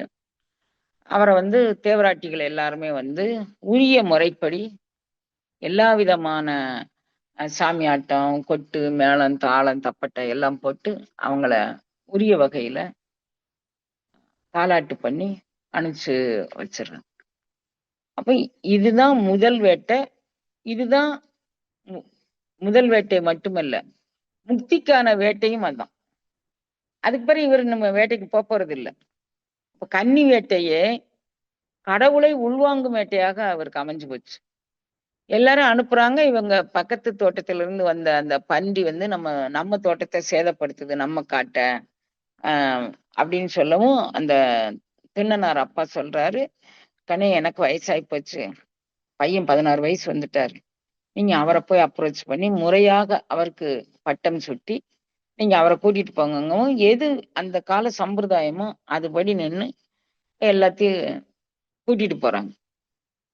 கூட்டிட்டு போயிட்டு வந்து திருவுருள்ல சிந்தனை பண்ணி அவங்க எல்லாம் ஆஹ் இதையும் அனுப்புறாங்க. இந்த பன்றி இவங்க ரொம்ப தூரம் போன பிறகு அந்த இவங்க தேடிய காட்டு பன்றி வந்துருச்சு. உடனே இவங்க வேட்டைக்கு போன உடனே பன்றி வரல. நீ டீச்சை வாங்கின உடனேயுமே எதுவும் நடந்துரும் அப்படின்னு நினைக்காதீங்க. இன்னைக்கு டீச்சை வாங்கிட்டு நாளைக்கு தலையை தடவி பார்த்துட்டு அம்மா உச்சந்தலை வெளியே ஏதோ ஒரு ஒளி வெள்ளம் வரும்னு நினைச்சேன், ஒண்ணுமே வரல. நிறைய பேருக்கு அந்த நினைப்பு இருக்கு கண்ணு. அது ஒரு வகுப்புல இங்க வந்த பிறகு தவச்சாலை வந்த பிறகுதான் ஒரு வகுப்புல ஒருத்தங்க நவாக்கரில அம்மா நான் நேத்து நவாக்கரில கலந்துக்கிட்டேன், எனக்கு ஒண்ணுமே கிடைக்கலம்மா இன்னைக்கு அப்படின்றாங்க. அப்ப அவங்க வந்து ஒரு சமையல் செய்யறதுக்கு கூட எவ்வளவு பிரயாசப்பட வேண்டியிருக்கு. ஒரே பக்குவத்தில் நமக்கு நம்ம அம்மா செஞ்ச டேஸ்ட் நமக்கு வரல அப்படின்னா நம்ம உடலை பக்குவப்படுத்துறதுக்கு நம்ம என்ன செய்யணும் அப்படிங்கக்கூடிய உணர்வு தெரிஞ்சிருச்சுன்னா நமக்கு தெரியுங்கன்னு. சரி, அது அங்க அங்க ரொம்ப போகல. இப்ப வாங்க கண்ணப்ப நாயனாரை பத்தி ஏற்கனவே நிறைய நான் இங்க படிச்சுட்டீங்க. இப்ப நான் மீண்டும் சொல்றேன். திருவருள் கண்ணப்ப நாயனார் கன்னி வேட்டைக்கு போனவர் ரொம்ப தூரம் போயிட்டார். போன பிறகு ஒரு காட்டுப்பன்றி வருது. அந்த காட்டுப்பன்றி வந்து அந்த காட்டுப்பன்றிய குறி வச்சு இவரு அம்பு எய்திட்டாரு. இவர் கூட ரொம்ப தூரம் பயணம் பண்ணதுல சாரி சாரியாக வந்த மக்கள். ஏன்னா, ராஜா வந்து இளவரசன் வந்து காட்டுக்கு வேட்டையாட போறான். நம்ம அத பார்க்கணும் அப்படின்னு. ஊரே திரண்டு வந்துச்சு கண்ணு. ஒரு எல்லையில கொஞ்சம் பேருன்னு, ஒரு எல்லையில கொஞ்சம் பேருன்னு, ஒரு எல்லையில் நம்ம பயணத்திலும் இப்படிதான் கண்ணு. நம்மளுடைய வீட்டு பயணமா இருக்கட்டும், அன்பர்கள் பயணமா இருக்கட்டும், அல்லது எந்த பயணமா ரயில் பயணமா இருக்கட்டும், அவங்கவங்க ஸ்டேஷன் வரும்போது அவங்கவங்க இறங்கிக்க தான் போறாங்க. ரயில்ல பயணிச்சாலும், பஸ்ல பயணிச்சாலும், எதுல பயணிச்சாலும், அவரவர்கள் பயணம் நிறைவுறும்போது அவரவர்கள் இறங்கிக்குவாங்க. இதுதான் சகஜம். போறாங்க. எல்லாரும் இறங்கிட்டாங்க கண்ணு. நாணன், காடன் அப்படின்னு 2 பேர் மட்டும் தான் கூட வராங்க. நல்வினை, தீவினை தான் ஒரு உயிருக்கு கூட வரும் அப்படின்னு இதுக்கு வியாக்கியான கர்த்தாக்கள் வியாக்கியானம் சொல்றாங்க. நம்ம அது வரைக்கும் நம்ம போக வேண்டாமா? ஆ. அப்புறம் வந்து நான் நான் உங்களுக்கு இன்னும் மீண்டும் சொல்றேங்கண்ணு, நம்மளுடைய உரிய நல்வினை இருந்தால் தான் நமக்கு ஒரு ஆன்ம பயணமே கிடைக்கும். அது நீங்க வந்து நான் குழப்பம் இல்லாம ஒரு தீபம் ஏத்தி வச்சு, நான் எங்கு பயணித்தால் நான் அடைய வேண்டியதை அடைய முடியும். எங்கு சென்றால் நான் உரிய உரிய நிலையை நான் காண முடியும். அப்படின்னு நீங்க வேண்டிட்டு எங்க நீங்க போறதானாலும் வேண்டிக்கிட்டு நீங்க அது ஒரு 10 12 நாள் நான் வேண்டிக்கிறேன், 21 நாள் வேண்டிக்கிறேன், 48 நாள் அவசரப்பட்டு எந்த முடிவும் எடுக்காதீங்க. பலமுறை விண்ணப்பம் வச்சு, அதுக்கு பிறகு நீங்க அந்த பிரார்த்தனைய நீங்க நிறைவு செய்யுங்க கண்ணுங்களா. இப்ப வந்து ம், நம்ம தவச்சாலைக்கு வர்றதுக்கு முதற்கொண்டு நான் ஆரம்ப காலத்துல இருந்தே அதே தான் சொல்றேன். இதுதான் எனக்கான நிறைநிலை அனுபவமா? அப்படின்னு எல்லாரும் நீங்க யோசிங்க. ஓடி வாங்க சேரவாரம் சகத்திரே ஓடி வாங்கன்ன உடனே, நான் இறைவன்ட்ட வேண்டுது தகுதியான பாத்திரங்கள மட்டும் எங்களுக்கு கூட்டு வைப்பான். தேவையில்லாத பாத்திரங்கள் எங்களுக்கு தேவையில்ல தங்கம். அப்படிதான் நான் நினைக்கிறேங்கண்ணு. நீங்களும் தேவையான பாத்திரமாக உங்களை ஆக்கிக்கொண்டு எந்த தளத்துலனாலும் போய் இறங்குங்க. இப்போ நாணன், காடன் 2 பேரும் வராங்க. நீண்ட தூர பயணங்கண்ணு. அப்போ ஐயா ரொம்ப பசிக்குது. பன்னியத்தான் சுட்டுட்டோம்ல. இப்ப பன்னிக்கறிய சுட்டு சாப்பிடலாம் அப்படின்னு சொன்னான். சரி, தண்ணி முதல்ல தாகமா இருக்கு. பொன்முகலி ஆறு அப்படின்னு ஒரு ஆறு. சொர்ணமுகி அப்படின்னு பேரு. பொன்முகலி ஆறு அப்படின்னு பேரு. ஆந்திராவுல காளகஸ்தி நகரத்துல அது ஓடுது. அந்த ஆற்றங்கரை ஓரத்துக்கு வந்துட்டோம். இன்னும் கொஞ்ச தூரம் போனா பொன்முகலி ஆற்றுல நம்ம குளிச்சுட்டு வந்து நம்ம சாப்பிட சரியா இருக்கும். பன்னிக்கறிய சுட்டு அப்படிங்கிறாரு. நீங்க போய் குளிச்சுட்டு வாங்க. நாங்க கறி சுட்டு வச்சிருக்கோம். நம்ம எல்லாரும் சேர்ந்து சாப்பிடலாம் அப்படின்னு சொல்றாரு. உடனே இவங்க போய் பொன்முகலி ஆற்றுல குளிக்கிறாங்க. தண்ணி குளிக்கிறாரு. அப்ப நாணனும் காடனும் சொல்றாரு, இங்க வந்ததுல இருந்து எனக்கு ஒரு மன அமைதி கிடைச்சிருக்குப்பா. அது ரொம்ப முக்கியங்க. நீ எந்த தளத்துக்கு போனாலும், யார் பேச்ச கேட்டாலும், நம் மன உணர்வு ஒத்துப்போணும். அதுதான் ஃபர்ஸ்ட் நம்ம வந்து செய்யக்கூடியது. அங்க போய் தரன்னு கொதிச்சுதுன்னா அது நம்ம தளம் இல்ல. போய் நம்ம என்ன செஞ்சா இது தகும்? என்ன செஞ்சா இது தகும்? அப்படின்னு நம்ம நினைக்கணுங்க. இறைவன் வந்து அவங்களுக்கு ஆட்கொள்ள வேண்டும்னு தீர்மானம் பண்ணிட்டான். இந்த உயிர ஆட்கொள்ளணும்னு தீர்மானம் பண்ணிட்டான். அங்க ஒரு மலை இருக்கு. மலை மலை தெரியுதப்பா அது என்னன்னு கேக்குறாரு. திண்ணனார் கேக்குறாரு. இப்ப நாணனும் காடனும் சொல்றாங்க. அங்க ஒரு குடிமித்தேவர்ன்னு ஒருத்தர் இருக்கிறாரு. நான் உங்க அப்பா கூட வேட்டையாட உதவிக்கு வந்திருக்கிறேன். அப்ப நான் அந்த மலை மீது போயிருக்கிறேன். அங்க ஒருத்தர் குடிமூச்சு. அதாவது அவங்களுக்கு பேர் தெரியல. அத சொல்லணும்னு தெரியல. ஒரு குடிமூச்சு ஒருத்தர் வந்து பூணூல் போட்டிருப்பாரு. கழுத்தை சுத்தி ஒரு மாலை ஒரு இதுல போட்டிருப்பாரு. அவர் வந்து அந்த அந்த சிவலிங்கத்தின் மேல தண்ணிய ஊத்துறாரு. அதுக்கு மேல 5, 6 பூ வைக்கிறாரு. பாத்திரத்துல எண்ணெய வச்சு இப்படிங்கிறாரு. நம்மள உள்ள அனுமதிக்கிறது இல்ல. வெளிய நின்னு நாங்க பார்த்தோம். அது மாரி ஒருத்தர் செய்றாரு. நம்ம போய் பார்க்கலாமா? அப்படின்னு சொல்லி இவர் கேட்கிறார். பார்க்கலாமே. நீங்க போய் பார்த்துட்டு வாங்க. நான் இத சுட்டு வைக்கிறேன். அப்படின்னு சொல்லி வழிகாட்டிட்டு இவர் அந்த பன்னிக்கறியை அவங்க சுட்டு வைக்கிறாங்க. இங்கிருந்து போய் பாக்குறாரு அந்த குடிமித்தேவர், "கண்ணார் கடல் காட்டி நாயேனை ஆட்கொண்ட அண்ணாமலையானை பாடுதுங்கான் அம்மானாய்" அப்படிங்கிற கண்ணார் கடல் அந்த குடிமித்தேவர் அந்த இடத்துல இருந்து அதாவது ரொம்ப முக்கியங்கண்ணு. நம்ம தவச்சாலையில தான் சில ஞானம் கிடைக்கணும்னா இங்கதான் கிடைக்குங்கண்ணு. தவச்சாலையில தான் கிடைக்கணும்னா அங்கதான் கிடைக்கும். கண்ணு நீங்க எவ்வளவு நேரம் இங்க இருப்பீங்க சொல்லுங்க, நான் அதுக்கு தகுந்த மாதிரி சொல்றேன்.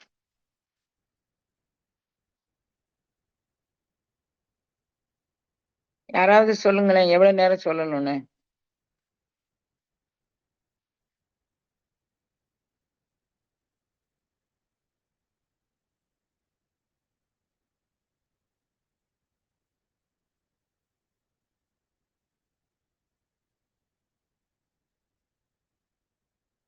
இப்ப வந்து நோ லிமிட் அம்மா. சரி, ஸ்கூல் இருக்குமா, டேக் யுவர் டைம்.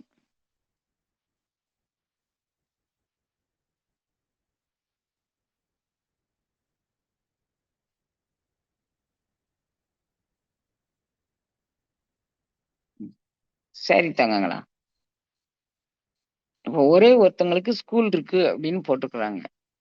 மீதி பேர்லாம் வந்து முழுதும் சொல்லுங்க முழுதும் சொல்லுங்கன்னு போட்டுக்கிறாங்க. சரி, நான் சொல்றேன்.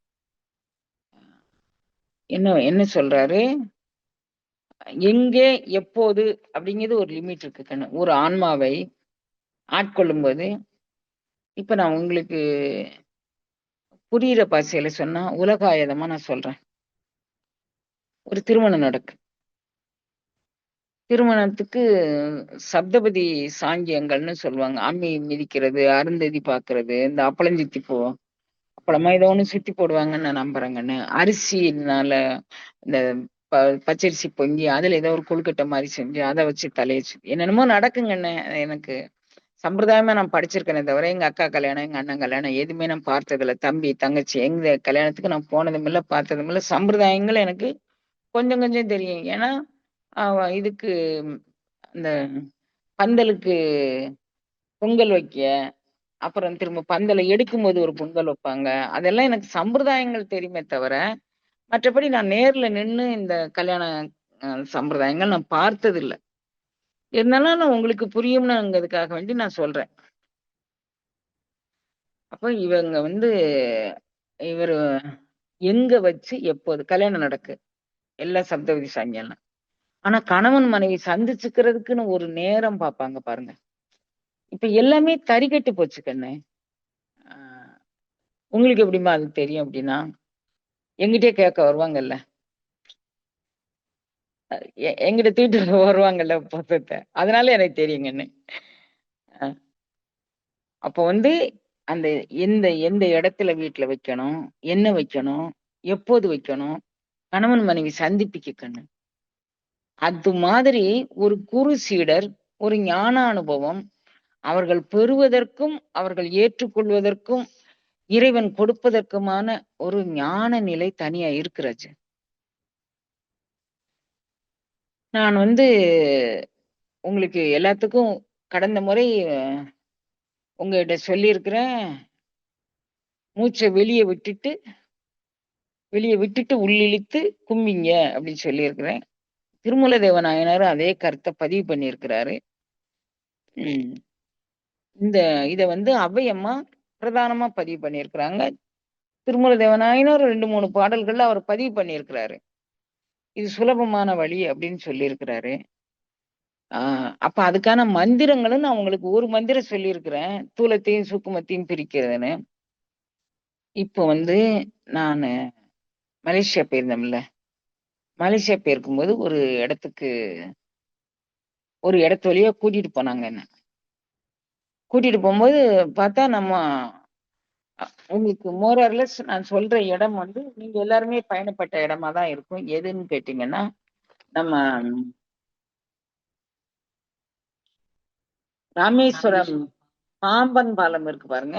அந்த பாம்பன் பாலம் அ உங்களுக்கு பாம்பன் பாலத்த கற்பனை பண்ணிக்கோங்க. பாம்பன் பாலத்து வழியா நீங்க நடந்து போனா எப்படி இருக்கும்? அப்படி மாரி ஒரு கற்பனை பண்ணிக்கோங்க. காலையில பயணம் போனோம்னு நான் நம்புறேங்கன்னு. காஃபி குடிக்க சொன்னாங்க. நான் காஃபி வேணான்ட்டேன். காஃபிக்கு நான் முதல்ல 5 காஃபிய மட்டும் குடிச்சே நான் உயிர் வாழ்ந்தவ தான் இல்லன்னு இல்ல. இப்ப நான் காஃபியினால ஒரு 10 ஆண்டு காலமா காஃபி எனக்கு ஒத்துக்கல. எப்போதாவது எங்கேயாவது குடிக்கிறதும் பழக்கமா இருக்கு. இல்லைன்னுலாம் சொல்ல முடியாது. இவங்க காஃபி கேட்டாங்க. நம்ம போற இடத்துல வேணா குடிச்சுக்கலாம். ஃப்ளாஸ்க்ல விட்டுட்டு போயிரலாம் அப்படின்னு சொன்னேன். அவங்க எல்லாரும் அதையும் விட்டுட்டு வந்திருந்தாங்க. அங்க போய் இறங்குன உடனே, அம்மா கொஞ்சம் ஸ்நாக்ஸ் சாப்பிட்டு காஃபி குடிக்கலாமான்னு கேட்டாங்க. எனக்கு இவ்வளவுதான் அவங்க கேட்டிருக்கிறாங்க. என்னுடைய நிலை வந்து தடுமாறிருச்சு ராஜா. நான் அப்படியே கொஞ்சம் ஊன்றி அப்படி கொஞ்ச நேரம் நிக்கவும், இவங்க காருக்குள்ளேயே சேர் எல்லாம் வச்சிருக்கிறாங்க. சேர் எடுத்துட்டு வந்து போட்டு என்னைய அ பாலாஜி ஒரு கையும், பாணி ஐயா ஒரு கையும் பிடிச்சு உட்காத்தி வச்சுட்டாங்க. எனக்கு கொஞ்சம் ஃபேடா நெனவு இருக்கு. அதுக்கப்புறம் என்ன நடந்துச்சுன்னு எனக்கு தெரியல. அ இந்த உடல் கடந்து அப்ப நான் நெனைக்கிறேன், நம்ம பிள்ளைங்களுக்கு ஒரு மந்திரம் தான் சொன்னோம். அங்க நெனைக்கிறேங்க உங்கள எல்லாம். நம்ம பிள்ளைகளுக்கு ஒரு மந்திரம் தான் சொன்னோம். இன்னொரு மந்திரம் நம்ம சொல்லல. அது மாரி எனக்கு நினைவு தோணுது அந்த இடத்துல. அ அப்படி நினைவு தோணவும் நம்ம சரி அ இவங்களுக்கெல்லாம் என்ன காலம், நேரம் இருக்குங்கிறத பார்த்து, இன்னொரு ஒரு 3 நாள் தொடர் வகுப்பா போட்டு, அதுல இந்த பயிற்சிய நம்ம சொல்லிக் குடுத்துறலாம். அப்படின்னு நான் ஒரு பிளான் பண்ணுனேன். பண்ணிட்டு நான் மெதுவா இறங்கி வரேங்கன்னு, நான் இருக்கிற தேசமே வேற. நான் தவச்சாலையில இருக்கிறதா நான் நெனச்சுக்கிட்டேன். நெனச்சுட்டு நான் வாரேன். நான் இருக்கிற தேசமே வேற. நான் எங்க இருக்கிறேன்னு எனக்கு புரியுதற்கு ஒரு 2 நிமிட நேரம் எடுத்துக்கிடுச்சு. 2 நிமிடம்ங்கிறது எனக்கு 2 யுகம் மாதிரி தெரிஞ்சுச்சு கண்ணு. காலங்கள் வந்து ஒருத்தருக்கு ஒருத்தர் எப்படி மாறுபடுங்கிறதெல்லாம் நான் உங்களுக்கு பலமுறை கதையில சொல்லியிருக்கிறேன். இப்போ வந்து நான் அப்படியே கொஞ்ச நேரம் அப்படி உட்கார்ந்துகிட்டு இருக்கிறேன். பிரபு என்னைய காட்சி பொருளாக்கிறாத யார் முன்னாலயும். நான் உனக்குள்ளேயே தோயணும், உனக்குள்ளேயே தோயணும் அப்படின்னு வேண்டிட்டு அவங்க சொன்னாங்க. அம்மா காஃபி குடிக்கிறீங்களா? இல்ல கண்ணு வேண்டாம் எனக்கு. அதுக்கு முன்னால நாங்க கார் பார்க் பண்ண கூடாத இடத்துல பார்க் பண்ணி, சேரும் போட்டு, ரொம்ப சுகஜீவனமா தியானமும் பண்ணியிருக்கோம் அப்படிங்கக்கூடியது தெரிஞ்சிருச்சு. ஏன்னா தொலைவில இவங்கள வாட்ச் பண்ணிக்கிட்டு இருக்கக்கூடிய இவருடைய அன்பர் வந்து ஃபோன் பண்ணி, "கண்ணு நீ அங்க கார் நிறுத்தக்கூடாது. எவ்வளவு நேரமா நீங்க நிறுத்தியிருக்கீங்க? என்னதான் பண்றீங்க?" அப்படின்னு சொல்லி கேட்கவும், நாங்க திரும்ப காருக்கு ஏறுற மாரி ஒரு சூழ்நிலை வந்துருச்சு. கார் நிறுத்தக்கூடாத இடத்துல நிறுத்தி, அந்த கடற்கரை வளாகத்துக்குள்ள எதை காட்டணுமோ, அத காட்டி, அத இது வந்து எனக்கு புதிய அனுபவம் அல்ல. ஆனா பெற்றதைக் கொண்டு நான் வந்து பிழை பொறுக்கல. பெற்றதைக் கொண்டு பிழை பெருக்கிக்கிட்டு தானே திரிறோம். சொத்து கிடைச்சுச்சுன்னா, சொத்த கொண்டு 4 பேருக்கு தானம் குடுக்கணும். குறைஞ்சபட்சம் சாப்பாடுனாலும் குடுக்கணும். வந்தவங்களனாலும் உபசரிக்கணும். அதான் சொல்றேன், "பெற்றது கொண்டு பிழையே சுர்க்கும் பெருக்கும் வெற்றடியேனை விடுதி கண்டாய்." புலன்கள் பொறிகள் பெற்றது கொண்டு. சொத்து கொண்டு ஒரு கான்செப்ட். பொறி புலன்கள் கொண்டு, பெற்றது கொண்டு பிழையே பெருக்கும். கண்ணு எதுக்கு போயிருக்கு? கண்ணார் அமுதனை காணுவதற்கு போயிருக்கு. அப்ப கண்ணார் அமுதனையா கண்டுகிட்டு இருக்கோம்? என்னென்னத்தையோ பார்க்கிறோம். அவ என்ன குற்றம் பண்ணா, இவ என்ன குற்றம் பண்ணா, இவ என்ன என்னென்னத்தையோ பார்க்கிறோம், என்னென்னத்தையோ கேட்கிறோம், அத பத்தி அலசுறோம், சிந்திக்கிறோம். அப்ப நம்ம வந்து அ என்ன தெரிஞ்சுக்கணும் அப்படிங்கிறத நமக்கு அருளாளர்கள் காமிச்சு குடுத்துருக்காங்க கண்ணுங்களா. நான் வந்து அப்படியே பார்த்துட்டு, சரி நம்ம ஊர்ல போயி நேரம் காலம் என்னன்னு தீர்மானம் பண்ணிட்டு, நாட்டு நிலைமை சரியில்ல வேற. இன்னும் கொஞ்சம் ஆழமா நான் பைரவியும், நவாக்கரியும் எல்லாத்தையும் துர்கா மந்திரம் எல்லாத்தையும் இன்னும் கொஞ்சம் ஆழமாக சிந்தனை பண்ணி, நாட்டு நிலைமை சரியாகும் வரைக்கும் நம்ம இத சரி பண்ணிட்டு, அதுக்கப்புறம் இந்த வகுப்பு போடலாம் அப்படின்னு நான் மனசுக்குள்ளேயே நான் கார்ல இருந்து மனசுக்குள்ளேயே நான் சிந்தனை பண்ணிட்டு வந்தேன் வச்சுக்குவோம். எதுக்காண்டி சொல்றேன்? எது கொண்டு, எப்போது, எங்கே, என்ன அனுபவம் பெற வேண்டும் என்பது இறைவன் தீர்மானிப்பாங்கன்னு, கல்யாண மேடைக்குள்ள நாம வந்து கணவன், மனைவி தனியா சந்திக்க அனுமதிக்கிறதில்ல. குரு சீடர்களோ, பேரண்ட நாயகனும், அடியவனுமோ சந்திப்பதற்கு ஒரு இடம், ஒரு நேரம், ஒரு காலம். அதுக்கப்புறம் அவங்க எங்கனாலும் முதல்ல சந்திக்கிறதுக்கு. அதுக்கப்புறம் அவங்க எங்கனாலும், எப்பனாலும், எதனாலும் வச்சுக்கலாம். அந்த முறையில நாம வந்து அதுக்காக வேண்டி தான் நம்ம எதுனா கேட்கும்போது, இங்க தவச்சாலைக்கு உங்கள கூட்டிட்டு போயிறது எதுக்குன்னா, நம்மளால எதுவும் இல்ல. அப்ப அந்த தவச்சாலை கட்டுனது அவன் கட்டியிருக்கிறான். அவன் இடத்துக்குள்ள வச்சு நம்ம செய்வோம். அப்படிங்கிறதுனால செஞ்சிருக்கிறேன். இப்ப மீண்டும் சொல்றேங்கன்னு, உங்களுக்கு எந்த தளம் வேண்டுமோ, அந்த தளத்த நீங்க சரணாகதி பண்ணி அந்த தளத்த பெற்றுக்கோங்க. அங்க இருந்துட்டு வேற தளத்துக்கு போகணும்னு நினைக்காதீங்க. உங்களுக்கு சிவதீக்கை தான் பெற்றுக்கணும், சம்பிரதாய தீக்கை தான் பெற்றுக்கணும், ஒரு லிங்க திருமேனி வச்சு நான் வழிபாடு செய்யணும் அப்படிங்கிற எண்ணம் உள்ளவர்கள் கட்டாயம் நீங்க பெற்றுக்கலாங்கன்னு அது அம்மா ஒருபோதும் தடை சொல்ல மாட்டேன். என்கிட்ட வந்து கேட்கலாமா கூடாதா அப்படிங்கிற எண்ணமும் உங்களுக்கு வச்சுக்க வேண்டாம். நான் பொது வெளியிலேயே நான் உங்களுக்கு இதை சொல்றேன். சரியா? இப்ப நம்ம வருவோம். மலேசியாவுல இந்த அனுபவம் வந்து எனக்கு ரொம்ப மனதுக்கு நிறைவாக இருந்த அனுபவங்கன்னு. மற்றபடி நான் தவச்சாலையில என்னென்ன பெற்றனோ அத தவிர நான் வேற எதுவும் பெறல. இதுவும் கடையநல்லூர் வீட்ல வச்சு பெற்ற அனுபவம். மீண்டும் அது ரீகலெக்ட் ஆச்சு. அதுக்கு நான் மலேசிய அன்பர்களுக்கும், மலேசியாவுக்கும் நான் ரொம்ப நன்றி கடன் பட்டுருக்கேன். மற்றபடி எனக்கு கடையநல்லூர்ல நான் என்னவா இருந்தேனோ, அதே மாரி தான் மலேசியாவுல இருந்தேன். அங்க எனக்கு எந்த விதமான மாறுதலும் தெரியல. உணவு, உடை எல்லாமே கடையநல்லூர் பழக்கவழக்கம் தான். ஒரே ஒரு வித்தியாசம், அங்க 3 வேள சாப்பிட்டேங்கன்னு. இங்க மீண்டும் நான் 3 வேளை சாப்பிடணும்னு தீர்மானம் பண்ணிட்டு தான் வந்தேன். அது ஒரு பருப்பும் வேகல. ஆனா 2 வேளை சாப்பிட்டுக்கிட்டேன் இங்க வந்து. இல்லைன்னு இல்ல. எதுக்கு சொல்ல வரேன், எனக்கு மலேசியா புதிய இடம் அல்ல. நான் 750 ஆண்டு காலமாக வாழ்ந்த யோக வாழ்க்கையில் அங்கேயும் வாழ்ந்திருக்கிறேன். மலேசியா, தாய்லாந்து, சிங்கப்பூர், அப்புறம் வந்து மொரீசியஸ் அங்க எல்லாம் நான் வாழ்ந்திருக்கிறேங்கண்ணே. இப்ப நீங்க அங்க கூட்டிட்டு போனாலும் எனக்கு அது புதிய ஊரா தெரியாது. நான் வாழ்ந்த இடம் தான் அப்படிங்கிறத நான் உங்களுக்கு மீண்டும் பதிவு பண்றேன். இப்ப நான் அங்க போனேன்னா கண்ணு, ஏறத்தாழ உங்க வீட்டுக்கு ஒரு 4 அன்பர்கள் வந்தா நீங்க எவ்வளவு தடபுடலா நிப்பீங்க?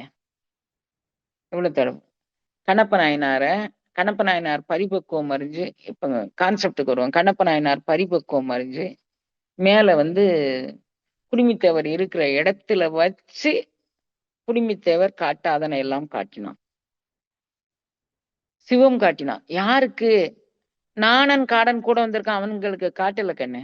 நாணன் காடனுக்கு கூட வந்திருக்கவங்களுக்கு காட்டல. இவங்களுக்கு தான் காட்டியிருக்கான். ஏன் காட்டியிருக்கான்? இவர் தகுந்த ஆன்மா காட்டியிருக்கிறார். இப்ப நம்ம எத்தனை பேரு எங்க போனானாலும் தகுந்த ஆன்மாக்களுக்கு இறைவன் வந்து வர வச்சு தானே வந்து எம்மை தலையெழி செய்து ஆட்கொண்டான். வர வச்சு ஆட்கொள்வான் அப்படிங்க சாயனிங்க தலை சாயன். வர வச்சு ஆட்கொள்வான் அப்படிங்கிற வரைக்கும் நீங்க புரிஞ்சுக்கோங்க. இப்ப இங்க வந்து குடிமித்தேவர குடிமித்தேவர் இவருக்கு காட்டாதன காட்டிட்டார். பார்த்த உடனே இவருக்கு தலகால் புரியல கண்ணு. குடிமித்தேவர் வந்து இந்த அந்த அந்த சிலையிலே நின்று இவருக்கு காட்டியிருப்பாரு. உயிரோட்டமாக உணர்வோட்டமாக நின்று இவர் உள்ளத்துக்குள்ள அப்படியே ஒரு ட்ரில் பண்ணி புகுந்துட்டார் கண்ணு. அவர் வந்து நெஞ்சில், கண்ணில், சிரசில் அதுக்கப்புறம் கடந்து போயிட்டாரு. இந்த உணர்வு வந்த உடனே, பிரபு நீங்க ஒத்தையிலையா இருக்க? நீங்க ஒத்தையிலையா இருக்க பிரபு? உனக்கு யாருமே துணை இல்லையா? இது விலங்கினங்கள் நடமாடக்கூடிய இடம். கொடிய விலங்கினங்களுக்கு வருமே, உனக்கு இங்க யாரு பாதுகாப்பு பண்ணுவா? எல்லாருக்கும் பாதுகாப்பு அளிக்கக்கூடிய இறைவனுக்கு இவர் ஒரு பாதுகாப்பு தேடுறாரு. எதன் அடிப்படையில்? அன்பின் அடிப்படை. அவரை வந்து அவரை வந்து தன்னிலும் வேறாக அவரால பாவிக்க முடியல. என் அப்பன் வந்து இங்க தனியா இருக்கான். அவனுக்கு நான் ஏதாவது செய்யணும். அந்த நெனப்பு தான் இருந்துச்சு. உடனே அந்த மேல வந்து அந்த பூக்கள் இருந்தது. இதெல்லாம் இருந்தது. அப்ப ஏற்கனவே இவரு காணன், நாடன் 2 பேரும் சொல்லியிருக்கிறாங்க. அ இங்க ஒருத்தர் வருவாரு, பூ போடுவாருன்னு சொல்லியிருக்காங்க. ஓ! யாரோ வந்து உனக்கு பூ போட்டிருக்காங்க. நானும் அது செய்யணும். அதுக்கு நான் என்ன செய்யணும்? இவர் அங்கருந்து எடுத்துட்டு வந்தது வில் அம்பு தான் எடுத்துட்டு வந்தாரு. வீட்ல இருந்து பஞ்ச பாத்திரம், அப்புறம் வந்து அபிஷேக பாத்திரம் அதெல்லாமா கொண்டு வந்தாரு? இல்ல. வந்தாரு. காணன், நாடன் 2 பேரும் தலைவனுக்கு சாப்பாடு குடுக்காம அவங்க சாப்பிட முடியாதுல்ல. சுற்றி தனித்தனியா வேரியஸ் இதுல வந்து அந்த டிஸ்ப்ளே ரொம்ப முக்கியம்ல. ஐயா இது ஈரல் கறி, இது குடல் கறி இது டிஸ்ப்ளே பண்ணி வச்சிருக்கிறாங்க. சாப்பிடுங்க எங்களுக்கும் பசிக்குது அப்படின்னு சொல்றாரு. இவர் போய் குளத்துல குளிச்சு வாய் நிறைய தண்ணிய கோதினாரு. தண்ணி ஊத்தணும்னு சொன்னாரா? வேற பாத்திரம் இல்லையா? வாய் நிறைய தண்ணிய கோதினாரு. தண்ணிய கோயிட்டு போய் தண்ணிய வாயில வச்சுக்கிட்டாரு. அப்புறம் பூ போட்டிருக்காங்களா? அங்க செடிகள்ல இருக்கக்கூடிய பூக்கள்லாம் அந்த தலையில சொருகிக்கிட்டாரு பூவ. அதுக்கப்புறம் வந்து அவரு சாப்பாடு குடுத்தாருன்னு சொன்னாரா, ஒரு தொன்னை எடுத்தாரு. அந்த தொன்னையில சாப்பாட வச்சுக்கிட்டாரு. அப்புறம் இவர் நேரா போயி சாப்பாடு குடுக்கறதுக்கு போயிட்டாரு. வேகமா ஓடுறாரு. இவர அங்க என்ன காணன், நாடன், பசிக்கு, கிசிக்குன்னு சொல்றத பத்தி எதுவுமே தெரியல. வேகமா ஓடுறாரு. ஓடி போயி இப்ப இப்ப ஒரு கையில தொன்னையில இது வச்சிருக்கிறாரு, ஒரு கையில வில் வச்சிருக்கிறாரு, வாயில நீர் வச்சிருக்கிறாரு, கொண்டையில பூ வச்சிருக்கிறாரு. இப்ப எத கொண்டு அவர் அந்த இதெல்லாம் தொடைப்பாரு? செருப்பு கால் இருக்குல்ல, செருப்பு கால கொண்டு அந்த அந்த சிவலிங்க திருமேனி மேல இருக்கக்கூடியத தடவி விட்டார் கண்ணு. செருப்பு கால கொண்டு தள்ளிட்டாரு. தள்ளி முடிச்ச உடனே நேரா கொண்டு போயி சாமி மேல வாயில இருக்க எச்சி அப்படியே புளிச்சுன்னு துப்புறாரு. அப்படி துப்புன உடனே வாய் வாய் கிளியர் ஆயிடுச்சு. சரியா போச்சா? இப்ப என்ன பண்றாரு, அம்பக்கள வச்சுட்டு தலையில உள்ள பூ எடுத்து அதுல போட்டார். இவர் தலையில சொருகுன பூவ மாலை மாற்றிக் கொண்டார். இப்ப வந்து இவர் தலையில சூடின பூவ அங்க வச்சுட்டாரு. இப்ப அவரு வந்து தன்னுடைய கையில இருக்கக்கூடிய கரிய வாயில ஊட்டுறாரு கண்ணு. நல்லா இருக்காப்பா, மெதுவா இருக்கா கறி, சாப்பிடுப்பா, சாப்பிடுப்பா. ஒரு அன்புக்கு கட்டுப்பட்டு கண்ணு, பஞ்சபூதங்களாலான சேர்க்கை தான் கல்லு, மண்ணு, செங்கல். நம்ம உடம்பும் பஞ்சபூதங்களாலான சேர்க்கை தான். ஆட்கொள்ள வேண்டி வந்த இறைவனும் அதுக்கு தகுந்த மாரி ஒரு வடிவம் எடுக்குறாங்க. அந்த வடிவத்துல இவன் வந்து சிவலிங்க திருமேனி இவர் குடுத்த உணவ உண்டுகிச்சுக்கணும். பாவனைலாம் நடக்கல. ஒரு அப்பா! இப்பதான் கொஞ்சம் நீங்க பார்த்தீங்கன்னா, காளகஸ்தில ஒரு நீண்ட ஒரு ஒல்லி திருமேனி தான் கண்ணு இருக்கும் அங்க. அப்பா! கொஞ்சம் பருத்துட்ட. நான் குடுத்த சாப்பாட சாப்ட்டு, நீ கொஞ்சம் பருத்துட்ட. நான் இன்னும் டெய்லி உனக்கு இப்படி மாரி நான் செஞ்சேன்னு வச்சுக்கோமேன், நீ நல்லா பருத்துருவ கண்ணு. நீ நல்லா பருத்துருவ. அது மாரி அவர் சொல்றாரு. உடனே சரி, இவரு தீர்மானம் பண்ணி ஓடி வராரு. அங்க நின்னு இவருக்கு விசிறாரு கண்ணு. உனக்கு கொசு கடிக்கும், ஈ கடிக்கும்னு விசிறாரு. அப்புறம் வந்து அடுத்த வேளை சாப்பாட்டுக்கு நான் போய் சாப்பாடு எடுத்துட்டு வரேன். இப்ப அவங்க சுட்டு வச்சிருந்தாங்க. அத பக்குவம் பார்க்கல.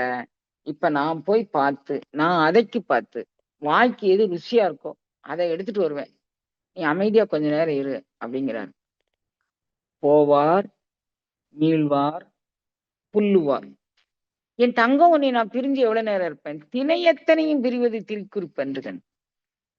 என் தங்கம் உன்னை பிரிஞ்சு நான் எவ்வளவு நேரம் இருப்பேன்? நான் சீக்கிரம் வந்துருவேன் தங்கம் உன்னைய பிடிக்கிறதுக்கு நான் சீக்கிரம் வந்துருவேன். போவார். மீண்டும் வந்து, ஒத்தியில இருக்கிறதுக்கு பயம் இல்லல்லப்பா உனக்கு? உனக்கு ஒத்தியில இருக்க முடியும் தானே? அவர் கேட்கிறார்.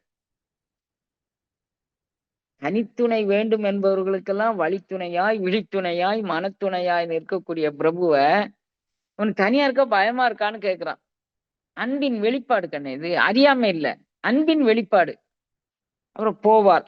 போறாரு, மீள்வார். திரும்ப வந்து, நீ ஒத்தையில தனியா விட்டுட்டு போறேனே. இது இது முறையான்னு தெரியலையே. அதுக்கப்புறம் போவாரு. புல்லுவார். வந்து கட்டி பிடிப்பார். அதுக்கப்புறம் போறாரு. நடந்துட்டே இருக்கு கண்ணு. நடந்துட்டே இருக்கு. அதுக்கப்புறம் சரி, இருட்டுறதுக்கு முன்னால நான் போயிட்டு வந்துடுறேன். அப்படி சொல்லி போறாரு. போயி அம்பு வச்சு அடிக்கிறாரு. வாயில போட்டு, வெந்துளதோ என்னும் அதக்கி இப்ப நீங்க சுட சுட வாயில ஏதோ ஒண்ணு போட்டீங்கன்னு வச்சுக்கோங்க. ஒரு கற்பனை பண்ணி பாருங்க கண்ணுங்களா. வாயில சூடா போட்டோனே, அப்படியே அங்கேயும் இங்கேயும் ஒதுக்கி பார்ப்பீங்கல்ல. அது மாரி சூடா எடுத்து வாயில போட்டுக்கிட்டு, வெந்துளதோ, இது வெந்திருக்கா? இது வேவலையா? அதக்கி அப்படி பார்க்குறாரு. வெந்திருக்கு. இது நல்ல ருசி. இது நான் முழுங்கிடக்கூடாது. துப்பி வச்சுக்கிட்டாரு கண்ணு. என்ன அன்பு பாருங்க. அதையெல்லாம் வாங்கி இவர் வந்து திருவருள் கூட்டி வைக்க பொன்னையில எல்லாத்தையும் வச்சுக்கிட்டாரு. வழக்கம் போல இவரு மீண்டும் சாமிக்கு எல்லாம் எடுத்துட்டு போறாரு. எல்லாம் வச்சுட்டு மறுநாள் காலையில வந்து இது மாரி எடுக்க வராரு. அப்போ சூகசீரர் வந்து பாக்குறாரு. அங்க எலும்பு அது இதெல்லாம் கிடக்கு. யார் இந்த அனுசிரம் பண்ணா? இப்படி ஒரு அனாச்சாரம் யார் பண்ணான்னு தெரியலையே! அப்படி சொல்லிட்டு அவர் வந்து, "என்னய்யா நான் அவங்களுக்கு எப்படி இருக்கும் நீங்க நெனச்சு பாருங்க." கிளீன் பண்றவங்களுக்கு எப்படி வேதனை இருக்கும்னு நீங்க நினைச்சு பாருங்க. சாப்பிடுறவங்கள பத்தி பிரச்சனை இல்ல. அப்புறம் அவரு அங்க இருக்க ஓலை, மட்டை எல்லாத்தையும் பிடிச்சு, அத ஒதுக்கி தள்ளிட்டு, அந்த ரூம கழுகி விட்டுட்டு, அதுக்கப்புறம் இவரு முறையான பூஜை பண்ணிட்டு இவரு போயிடுறாரு. தொடர்ந்து இது நடக்குதுங்க. 5 நாள் ஆயிருச்சு. 5 நாள் ஆன பிறகு அவரு அழுவுறாரு. டெய்லி நான் வந்து இதை செய்றேன். எனக்கு அருவருப்பா தெரியுது. நான் எப்படி இத செய்வேன்? எனக்கு ரொம்ப கஷ்டமா இருக்கு கண்ணு. அப்படின்னு சொல்லி அவரு அழுவுறாரு. அ உனக்கு இல்ல எனக்கு இப்படியெல்லாம் கிடக்கு. நான் வரமாட்டேன் அப்படின்னு சொல்லவும் எனக்கு மனசாகல. நான் ஆகம முறைப்படி பூஜை பண்ணணும். நான் என்ன பண்ணேன்னு எனக்கு தெரியலையே அப்படிங்கிறார். இறைவன் வந்து அவர் கனவுல இருந்து சொல்றாரு. பாரு சிவ ஆகம பூஜை. அவரு வந்து க கனவுல போய் சொல்லணும்னா கண்ணப்பனுக்கெல்லாம் சொல்லியிருக்கணும். இப்ப ஆகம பூஜைன்னு ஒண்ணு இருக்குடா. அதப்படி நீ செய்யி. நீ வந்து இப்படி கன்னா பின்னான்னு வாய் எச்சிய கொண்டு துப்பாத. உன் தலையில சூடுனத எனக்கு சூடலாமா தங்கம்? அப்படி செய்யக்கூடாது தானே! நீ உன் தலையில சூடுனத எதுக்கு எனக்கு சூடுற? அப்படின்னு அவர்ட்டலாம் இத சொல்லியிருக்கணும்.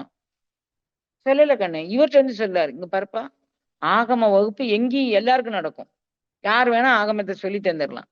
இந்த உணர்வுபூர்வமான வகுப்பு கண்ணப்பனுக்கு தான் நடக்கும். கண்ணப்பன் மாரி அன்புடைய எல்லா அடியவர்களுக்கும் நடக்கும். இந்த உணர்வை பற்றிக் கொள்வதும், புரிந்து கொள்வதும் ரொம்ப கஷ்டங்கண்ணு.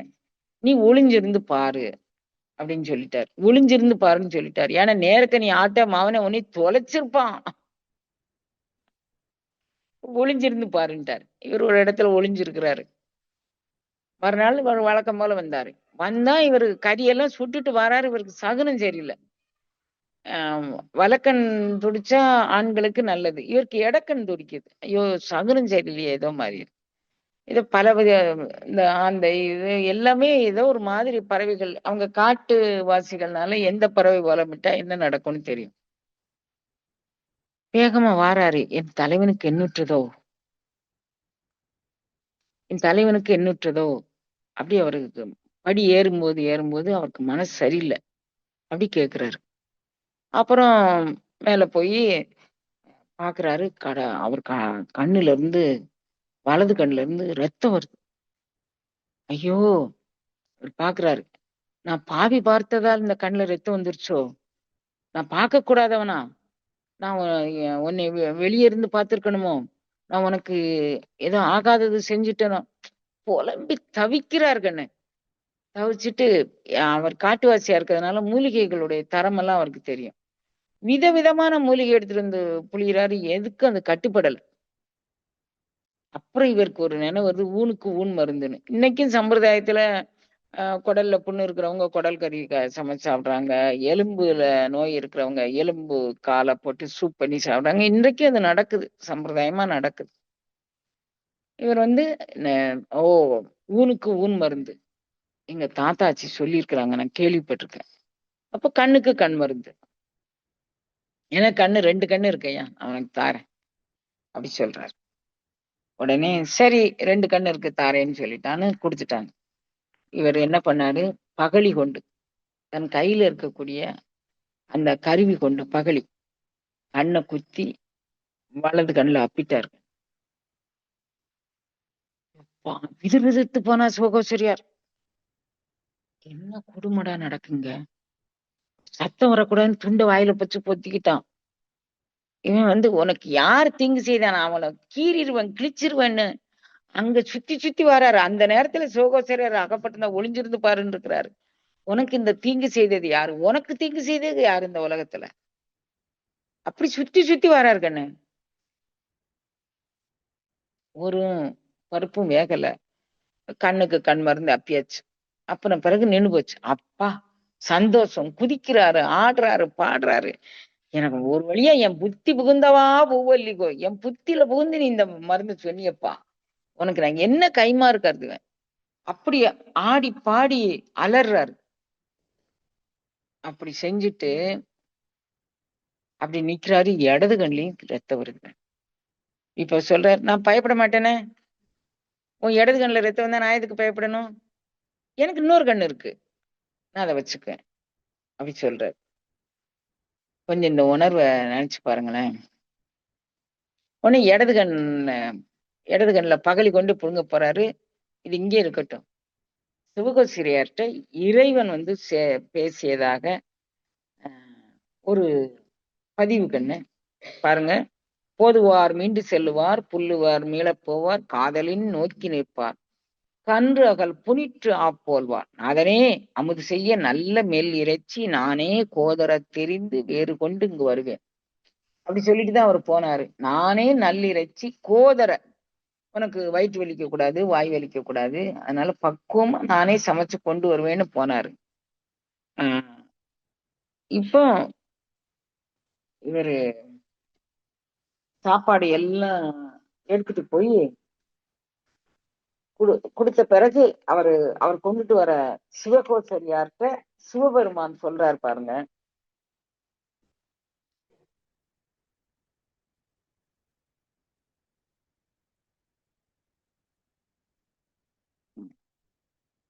சிவகோசரியார்ட்ட சிவபெருமான் சொல்றார், இவனுடைய அன்பை பத்தி உனக்கு தெரியாது கண்ணு. நமக்கு சொல்ற மாதிரின்னு வச்சுக்கோங்களேன். இவருடைய அன்பு பற்றி உனக்கு தெரியாது. பொறுப்பினில் வந்து அவன் செய்யும் பூசனைக்கு முன்பு என்மேல் அருப்புறும் மென்மலர் முன்னை அவை நீக்கும் ஆதரவால் விருப்புறும் அன்பு என்னும் வெள்ளக்கால் பெருகிற்றென வீழ்ந்த செருப்படி அவ்விளம்பருவச் சேவடியின் சிறப்புடைத்தார். முருகன் வந்து என்னை வந்து தொட்டு தொட்டு பார்ப்பாங்கன்னு என் மேல உரசுவான், என்னை தோல்ல தூக்கி போட சொல்லுவான். அவனை நான் தூக்கி போடும்போது மக்கள் மெய்தீண்டல் உடற்கின்பம் மற்ற அவர் சொற்கேட்டல் இன்பம் செவிக்கி அப்படின்னு சொல்லி திருக்குறள் சொல்லுது. மக்கள் மெய்தீண்டல் உடலுக்கு இன்பம். சிவபெருமான் சொல்றாரு, என்னுடைய பையன் மெய்தீண்டல் எனக்கு இன்பம் மாதிரி. சிவ இவன் வந்து செருப்பு கால்ட்டு, நீ வச்சிருக்கல பூவு, அது அவன் தள்ளுதான். செருப்பு கால்ட்டு அவன் தள்ளுதான். பொறுப்பினில் வந்து அவன் செய்யும் பூசனைக்கு முன்பு என்மேல் அருப்புறும் மென்மலர் முன்னை அவை நீக்கும் ஆதரவால் விருப்புறும் அன்பு எனும் வெள்ளக்கால் பெருகிற்று. இவன் பண்ணின பூஜையில வெள்ளமே ஒரு காட்டாற்று வெள்ளம் போல வந்து அது பெருகி இவன் செய்யக்கூடிய பூஜையில நான் என்ன பண்ணுதேனே தெரியல. விருப்புறு அன்பு என்னும் வெள்ளக்கால் பெருகிற்றென விழுந்த செருப்படி அவ்விளம்பருவச் சேவடியின் முருகன் வந்து என் மேல வந்து விழுந்து புரண்டு அது அதை விட சிறப்புடையது இவனுடைய செருப்பு கால் அப்படின்னு அவர் சொல்றார் கண்ணு. உருகிய அன்பு ஒளிவின்றி நிறைந்த அவன் உரு என்னும் பெருகிய கொள்கல முகத்தில் பிறங்கி இனிது ஒழுகுதலால் ஒரு முனிவன் செவியுமலும் உயர்கங்கை முதல் தீர்த்த பொறுபுணலில் எனக்கு அவன் தன் வாய் உமிழும் புனல் புனிதம். அவன் ஆயிட்டு புளிச்சுட்டு எச்சிட்டு போறான் பாருங்க. அவர் வந்து இவரு அகஸ்திய முனிவர் காதுல இருந்து ஓடி வரா, ஜானகி ஜான் அவி அப்படின்னு. சிவபெருமான் கங்கையில் அப்படி சூடிட்டு வரக்கூடிய கங்கா தீர்த்தம், அது கொண்டு 1000 வேள்வி செஞ்சு அதை கொண்டு எனக்கு அபிஷேகம் பண்ணுவாங்கல்ல, அதை விட சிறப்புடையது இவன் வாயில உமிழ்த எச்சி அப்படின்னு சொன்னா எப்படி இருக்கும் பாருங்க. இம்மலை வந்து என அடைந்த காணவன் தன் இயல்பாலே மெய்மலரும் அன்பு மேல் விரிந்தன போல் விழுதலால் செம்மலர் மேல் அயனோடு மால் முதல் தேவர் வந்து புனை எம்மலரும் அவன் தலையால் இடு மலர் போல் எனக்கு ஒவ்வா. என்ன வந்த வேடுவன் அவன் தலையில சொல்லிட்டு வந்து ஒரு பூ வைக்காம பாரு. பிரம்மாதி தேவர்கள் அத்தனை பேரும் அர்ச்சிக்கக்கூடிய மலர்களை விட அது எனக்கு ரொம்ப பெருமை. அந்த அந்த மலர் தொடுததே எனக்கு ஒரு சந்தோஷமா இருக்கு கண்ணு. ஏன்னா அது அவன் தலை சூடிய மலர் அப்படிங்கிறதுனால.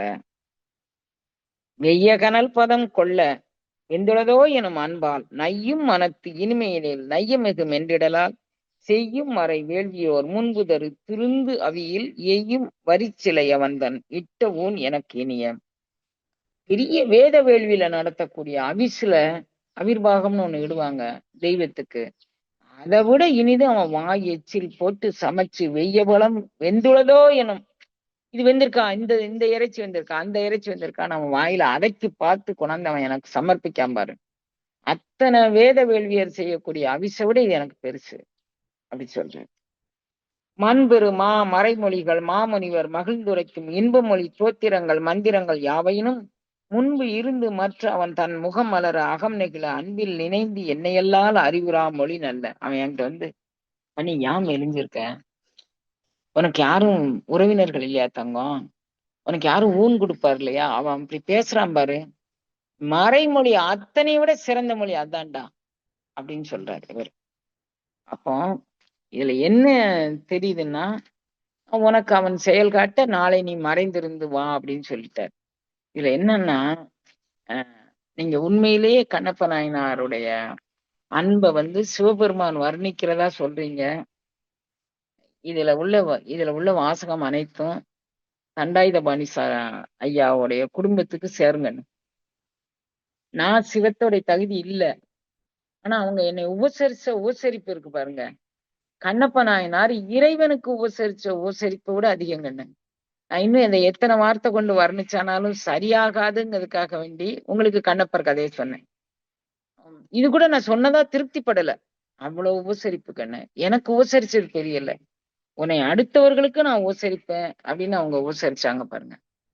ஒரு ஒரு சலிப்பு ஏற்படல கண்ணு.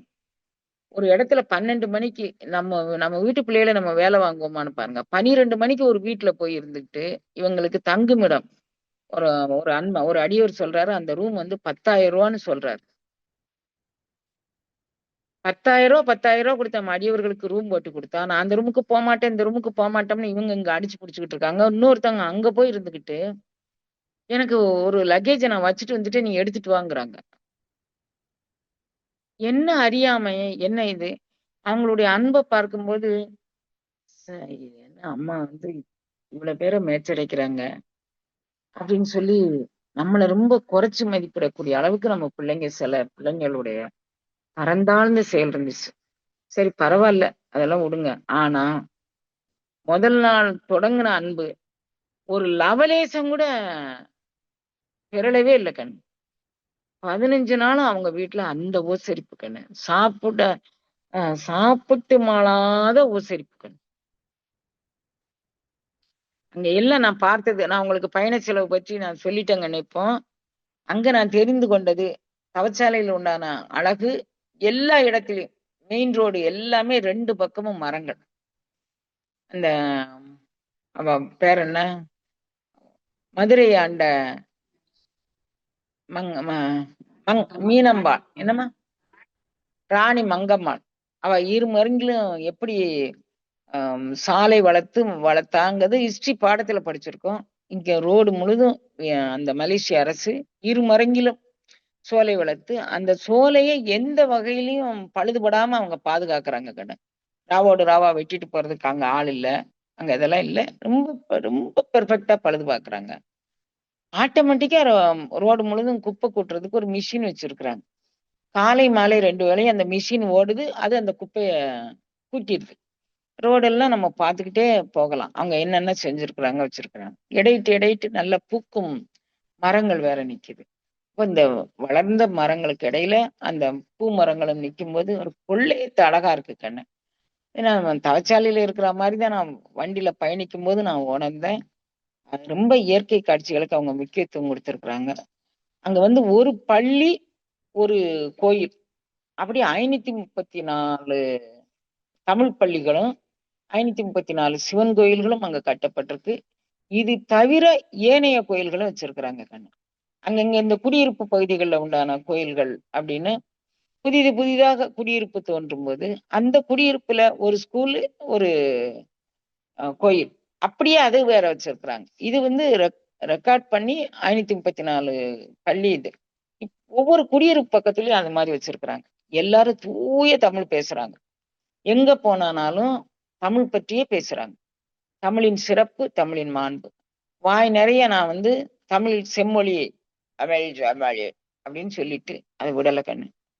தமிழ் உண்மையிலே செம்மொழிங்கத அவங்க உணர்ந்துருக்குறாங்க.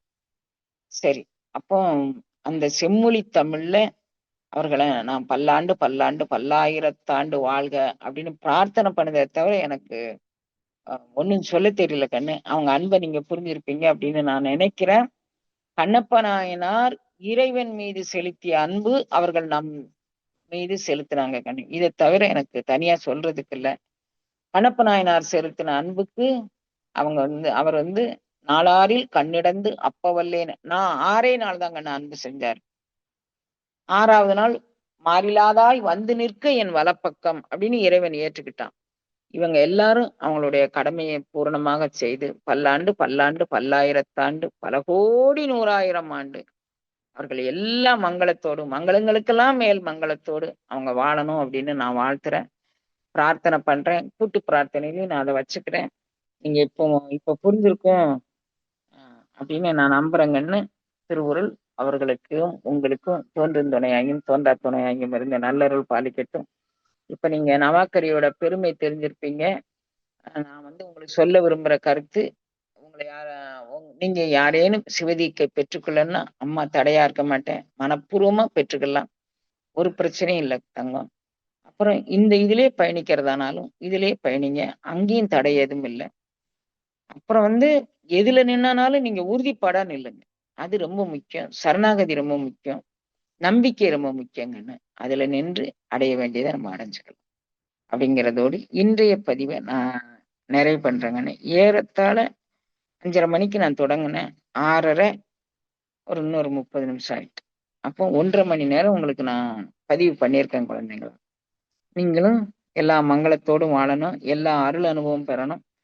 நான் உங்களுக்கு இங்க போறதுக்கு மலேசியா நம்ம தமிழ்நாடு தாங்கன்னு. தமிழ்நாட்டுல ரோடு இவ்வளவு சுத்தம் இல்லை. அங்கங்க குடியிருப்பு பகுதிகளும் கட்டடங்களும் தான் நம்ம பார்க்கிறோம். இங்க 2 பக்கங்களும் மரங்கள் இருக்கு, சோலையாக இருக்கு. தவச்சாலையில நீங்க கூட 10 தரம் நடந்தீங்கன்னா மலேசியால நடந்த மாதிரி நீங்க நினைச்சுக்கலாம். அவ்வளவுதான் எனக்கு தெரிஞ்சது. அப்புறம் நான் ஒரு கடற்கரை பட்டணத்துல இயற்கையாக ஒரு நிலை பெற்றேன். அதையும் நீங்க நம்ம பாம்பன் பாலத்து மேல நின்று பெற்றுக்கலாம். அதுக்கப்புறம் உள்ளதை பார்த்துக்கலாம். மலேசியா போகலையேன்னு ஏங்குற குழந்தைங்களுக்காக வேண்டி நான் கன்வின்ஸ் பண்ண சொல்லல. உண்மையிலே அங்க இவ்வளவுதான் நான் பார்த்தது. அப்புறம் மலேசியாவிலும் எனக்கு நிறைய அற்புதங்கள் நடந்துச்சு கண்ணு. என்ன அற்புதம் நடந்தது அப்படின்னா, அங்க பரமஹம்ச யோகானந்தருடைய சமாதி திருநாள். சமாதி திருநாள் அன்னைக்கு வழக்கமாக உங்களுக்கு தெரியும், நம்ம பிரியா ஜானகிராமன் அவர்களை தெரியும். இப்ப இந்த தடவை கூட பயணத்துல அவங்களுடைய உதவி நமக்கு கிடைச்சது. எந்த வகையில கிடைச்சது அப்படின்னா, சென்னைக்கு போன உடனே உங்களுக்கு ரிட்டர்ன் டிக்கெட் எதுன்னு கேட்டாங்க. ஏற்கனவே நம்ம முதல் போட்ட டிக்கெட்ல நம்ம அதை கேன்சல் பண்ணல அப்படின்னு சொன்னோம். அது இல்ல, நீங்க முதல்ல பயணிக்கலனாலே உங்க டிக்கெட் கேன்சல் பண்ணிடுவாங்க. இது மலேசியன் ஏர்லைன்ஸ், நீங்க இந்தியன் ஏர்லைன்ஸ்ல வந்திருக்கீங்கன்னு ஒரு குளறுபடி உண்டு பண்ணி நம்மளை அங்க நிறுத்தி வச்சுட்டாங்க. ஏற்கனவே இங்க டிக்கெட்டை இங்க பாஸ்போர்ட்டை தொலைச்சிட்டு போயிட்டோம். அங்க போய் அதுலயும் நிறுத்தி வச்சுட்டாங்க. அதுல இந்த ஜானகிராமனுடைய உதவி அது அவரும் நம்ம சங்க தொண்டர் தான். அவருடைய உதவி கொஞ்சம் ஹெல்ப்ஃபுல்லா இருந்துச்சு. ஆனாலும் நாங்க 1.5 மணி நேரம் 2 மணி நேரம் அங்க இருக்க வேண்டிய கட்டாயத்துக்கு தள்ளப்பட்டுட்டோம். அப்புறம் திரும்ப உள்ள போனோம். அதெல்லாம் ஒரு விஷயம். அங்கேயும் அன்பர் பணி செய்ய என்னை ஆளாக்கணும் அப்படின்னு அங்கேயும் அந்த அன்பருடைய பணியை ஏத்துக்க வச்சான். ஒவ்வொரு இடத்துலயும் ஒவ்வொரு அனுபவம் நடந்துச்சு. அவருடைய குருநாதர் தான் பரமஹம்ச யோகானந்தர். அவரை பத்தி அடிக்கடி ரொம்ப சொல்லுவாரு.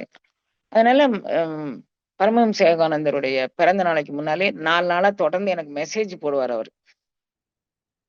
அம்மா, அவர் பிறந்த நாள் இது, அவர் சமாதி திருநாள் இது, அப்படி போட்டுட்டே இருப்பாரு. இந்த முறை அவர் போட மறந்துட்டார் போலுக்கு. நான் இல்லாட்டி நான் பார்க்க மறந்துட்டேனா எனக்கு தெரியல. அப்போ வண்டியில வண்டி ஓட்டிட்டு வராரு. வண்டியில நாங்க 3 பேர் தான் இருக்கிறோம். வேற அங்க நிறைய இல்ல. சில நேரம் 5 பேர் போவோம். அன்னைக்கு 3 பேர் தான் போனோம்.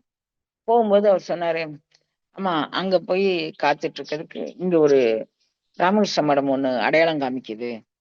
நான் அங்க வந்ததில்லை. ஆனா இங்க மோடிஜி ஐயா இந்த சிலையை திறந்து வச்சாரு. அதனால அந்த இடத்துக்கு போவோமா அப்படின்னு சொல்லி யோகானந்தர் சிலை அங்க யார் சிலையுமா, விவேகானந்தர் சிலை, சுவாமி விவேகானந்தர் சிலை அங்க இருக்கு. அதை திறந்து வச்சாருமா, நம்ம போவோமா அங்க அப்படின்னு சொல்லி கேட்டார். நான் சொன்னேன், உன் கையில் பிள்ளை உனக்கே அடைக்கல். நான் மார்ச் 5 மலேசியாவுக்கு வந்துட்டேன்.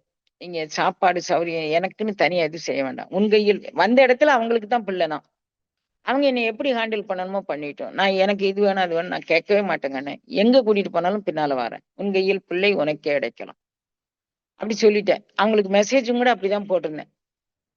அப்புறம் இங்க இருந்து போறோங்கன்னு எதிராலே அந்த இது வந்துருச்சு. அவர் என்ன பண்ணிட்டார், 7 மணி அங்க மலேசியா டைமுக்கு 7 மணிக்கு நடைய க்ளோஸ் பண்ணியாச்சு. அங்க அந்த ஒரு நபர் தாங்க இருக்கிறாரு, வேற ஆள் அரவமே இல்லை. நடுக்காடு, அற்புதமான அமைப்புல ஒரு தியான மண்டபம். அங்க ஃபேன் கிடையாது, லைட் கிடையாது, எதுவுமே கிடையாது கண்ணு. சின்ன ம் இந்த விடி பல்புன்னு நம்ம சொல்லுவோம் பாருங்க, அதுல ஒரு 2, 3 விடி பல்ப் இருக்கு. பெரிய டியூப் லைட் எதுவுமே கிடையாது. இங்கருந்து அவர் கதவ அடைச்சுட்டு வெளிய வந்து யார் வரா? அப்படின்னு பார்க்கறதுக்கு வந்துட்டார். வெளிய வந்துட்டார். வந்தா, நான் ஒரு இடத்துல இருக்கேன். ஒரு 25 அடி, 30 அடி தள்ளி அவரு இருக்கிறாரு. அவரு இருந்த உடனே எனக்கு எந்திரிச்சு போய் வணக்கம் சொல்றதுக்கு இந்த சீட் பெல்ட் போட்டிருக்கிறாங்க. அந்த சீட் பெல்ட்ட எனக்கு கழட்டவும் தெரியல, போடவும் தெரியல. இவங்க தான் எனக்கு போட்டு விடுறாங்க, கழட்டி விடுறாங்க. அப்ப அத எந்திரிச்சு கலந்து நான் முடியல. அப்ப அவர் வந்து, "எங்க மாதாஜி வந்திருக்கிறாங்க" அப்படின்னு சொல்லி இவங்க சொல்லியிருப்பாங்க போல இருக்கு. அவரு உடனே நடந்து வந்துட்டார். நடந்து வந்து ரோடு வரவும் அப்ப நான் சொன்னேன், "எனக்கு இத அ எந்திரிச்சு வணங்கணும். இத கழட்டி விடுங்க" அப்படின்னு சொன்னேன். உடனே நான் கழட்டி விட்டு அவர் கால்ல வந்து வணங்குன உடனே, இவர் முதல்ல நான் காருக்குள்ள இருக்கும்போது அவர் என்ன சொன்னாரு, "நாளைக்கு காலையில 7 மணிக்கு வந்துருங்க. எவ்வளவு நேரம்னாலும் நீங்க இங்க இருங்க. நாங்க வந்து உங்களுக்கு வேண்டியது செஞ்சு தர்றோம். இப்போதைக்கு நட சாத்தியாச்சு." அப்படி சொன்னாரு எங்ககிட்ட. நாங்க வெளிய வந்து அந்த சுவாமிஜி சிலை இருக்கு. அத பார்க்கலாமா? அப்படின்னு. "அது ஒண்ணும் பிரச்சனை இல்ல. வாங்க" அப்படின்னு சொன்னாரு. உடனே "இந்த பெல்ட்ட எடுத்து விடுங்க" அப்படின்னு சொன்னேன். நான் ஏற்கனவே உடல்ல சிறைப்பட்டதே பெருசா நினைக்கிறேன். மலேசியால எப்பலாம் கார்ல ஏறுறப்பனோ, அப்ப வந்து அம் என் உடலும் இங்க சிறைப்படுது. "இத அவுத்து விடுங்க ஐயா" அப்படின்னு சொன்னேன் அவங்ககிட்ட சும்மா தமாஷ்க்குனாலும். உண்மையிலேயே அதுதான். அப்புறம் அவங்க பெல்ட் எடுத்து விட்டாங்க. நான் இறங்கி அவர நமஸ்காரம் பண்ணேன். டாக்டர் கூட வந்தவரு வந்திருக்கிறாரு. 50 வயசுக்கு பிறகு அப்படியெல்லாம் கீழ குனிஞ்சு நிமிரும்போது சில தலை சுற்றல் ஏற்படும். நீங்க 75 வயசுன்னு சொன்னாங்க. நீங்க அப்படியெல்லாம் விழக்கூடாது அப்படின்னு அவர் சொன்னாரு என்கிட்ட. ஒண்ணும் பிரச்சனை இல்ல. இந்த வஸ்திரத்துக்கு குடுக்கக்கூடிய மரியாதை, சுவாமி பாரம்பரியத்துக்கு குடுக்கக்கூடிய மரியாதை இது. அதனால நான் வந்து விழுந்தேன் அப்டின்னேன். வாங்கன்னு கூட்டிட்டு போய் கதவ திறந்துட்டாரு. கதவ திறந்து இன்னைக்கு பரமஹம்ச விவேகானந்தருடைய அ ம் சமாதி திருநாள். அதனால சாப்பிடுங்க இத அப்டின்ட்டு எங்களுக்கு ஒரு பாக்ஸ்ல ஏதோ குடுத்தாரு. ஆளுக்கு 3 பேருக்கும் ஆளுக்கு ஒரு 3 பாக்ஸ் குடுத்தாரு. சரி அத வாங்கி வச்சுட்டு, அப்புறம் வந்து அ எங்க கூட ஃபோட்டோ எடுக்கிறதுக்கு விரும்புனாரு. அங்க 4 பேரும் சேர்ந்து ஃபோட்டோ எடுத்துக்கிட்டோம். அப்புறம் கொஞ்ச நேரம் வெளிய நின்னு கொஞ்ச நேரம் பேசிட்டே இருந்தாரு. ரொம்ப நேரம் பேசினாரு. அப்புறம் திடீர்னு வந்து, "அந்த பங்சுவாலிட்டிய கீப் அப் பண்ணணும். அங்க கோயில் பூஜை ஆயிரும். போங்க" அப்டின்னாரு. சரின்னு அங்கருந்து வந்தோம். அங்கருந்து வந்தா சங்கடகர சதுர்த்தி எதிரால விநாயக பெருமான் என்னை எதிர்நோக்கி காத்திருக்கிறார் கண்ணு. அற்புதம் பாருங்க. திறவாத கதவு திறக்குது. நான் அங்கிருந்து போறேன் சங்கடகர சதுர்த்தி. அங்க சங்கடகர சதுர்த்தி பெருமான் வந்து ம் அவ்வளவு அலங்கார பூஜிதராக. இங்க எல்லாம் படம் எடுத்திருக்கிறாங்க கண்ணு. நான் உங்களுக்கு அனுப்பி தரேன். நான் இங்கிருந்து போன உடனே பிள்ளையார் வந்து இப்படி அ ஒரு வீட்டுக்கு விருந்தினர் வரும்போது, ரொம்ப மனமொப்பிய விருந்தினர் வரும்போது நம்ம வீட்டு வாசல்ல வந்து அவங்கள கைப்பிடிப்போம்ல. அது மாதிரி இருந்துச்சு கண்ணு எனக்கு. என் அப்பன் அவன் வந்து இந்த இடத்த காமிச்சு குடுத்து, தவச்சாலை அமைக்கச் சொல்லி, அந்த விநாயகர் மந்திரம் தான் எனக்கு 224 புவனங்களையும் காட்டிக் கொடுத்த மந்திரம். இவைகளெல்லாம் பார்க்கும்போது, இறைவன் வந்து எனக்கு என்னெல்லாம் செஞ்சிருக்கிறான், என்ன செய்யப் போறான், எனக்கு அது எனக்கு என்ன தெரியல கண்ணு. அவங்களுடைய அன்பு வந்து சாதாரணமான அன்பு இல்ல. அம் அந்த அவரோட பரமஹம்ச சிவகானந்தர கூட்டிக் கொண்டு காமிச்சுட்டு வரும்போது, அப்பன் எதிரால வந்து என்னை ரிசீவ் பண்ணும்போது, என் மனநிலை எப்படி இருந்திருக்கும் பாருங்களேன். ரொம்ப மனநிறைவோடு அந்த நிலை இருந்தது கண்ணு.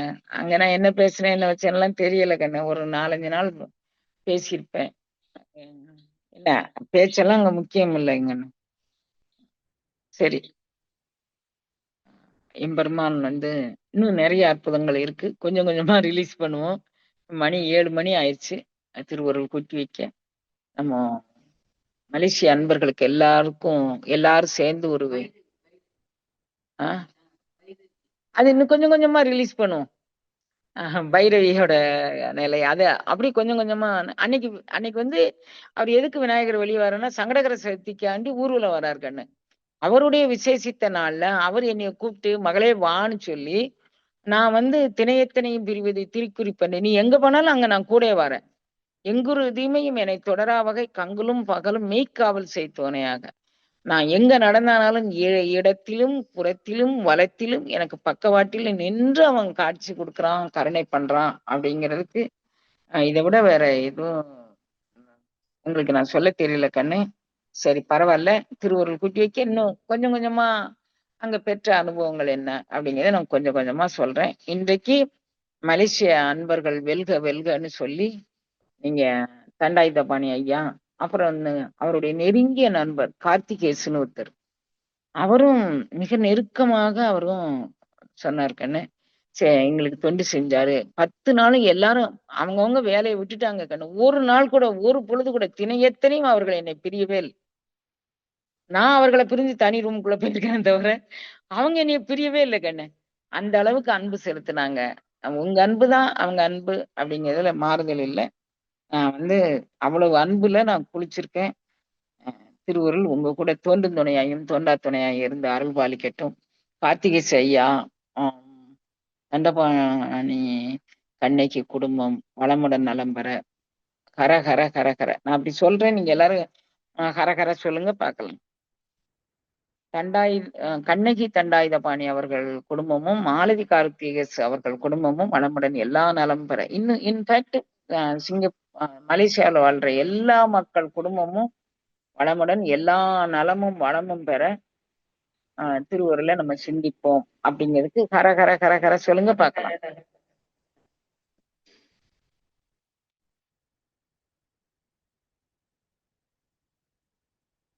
சரி.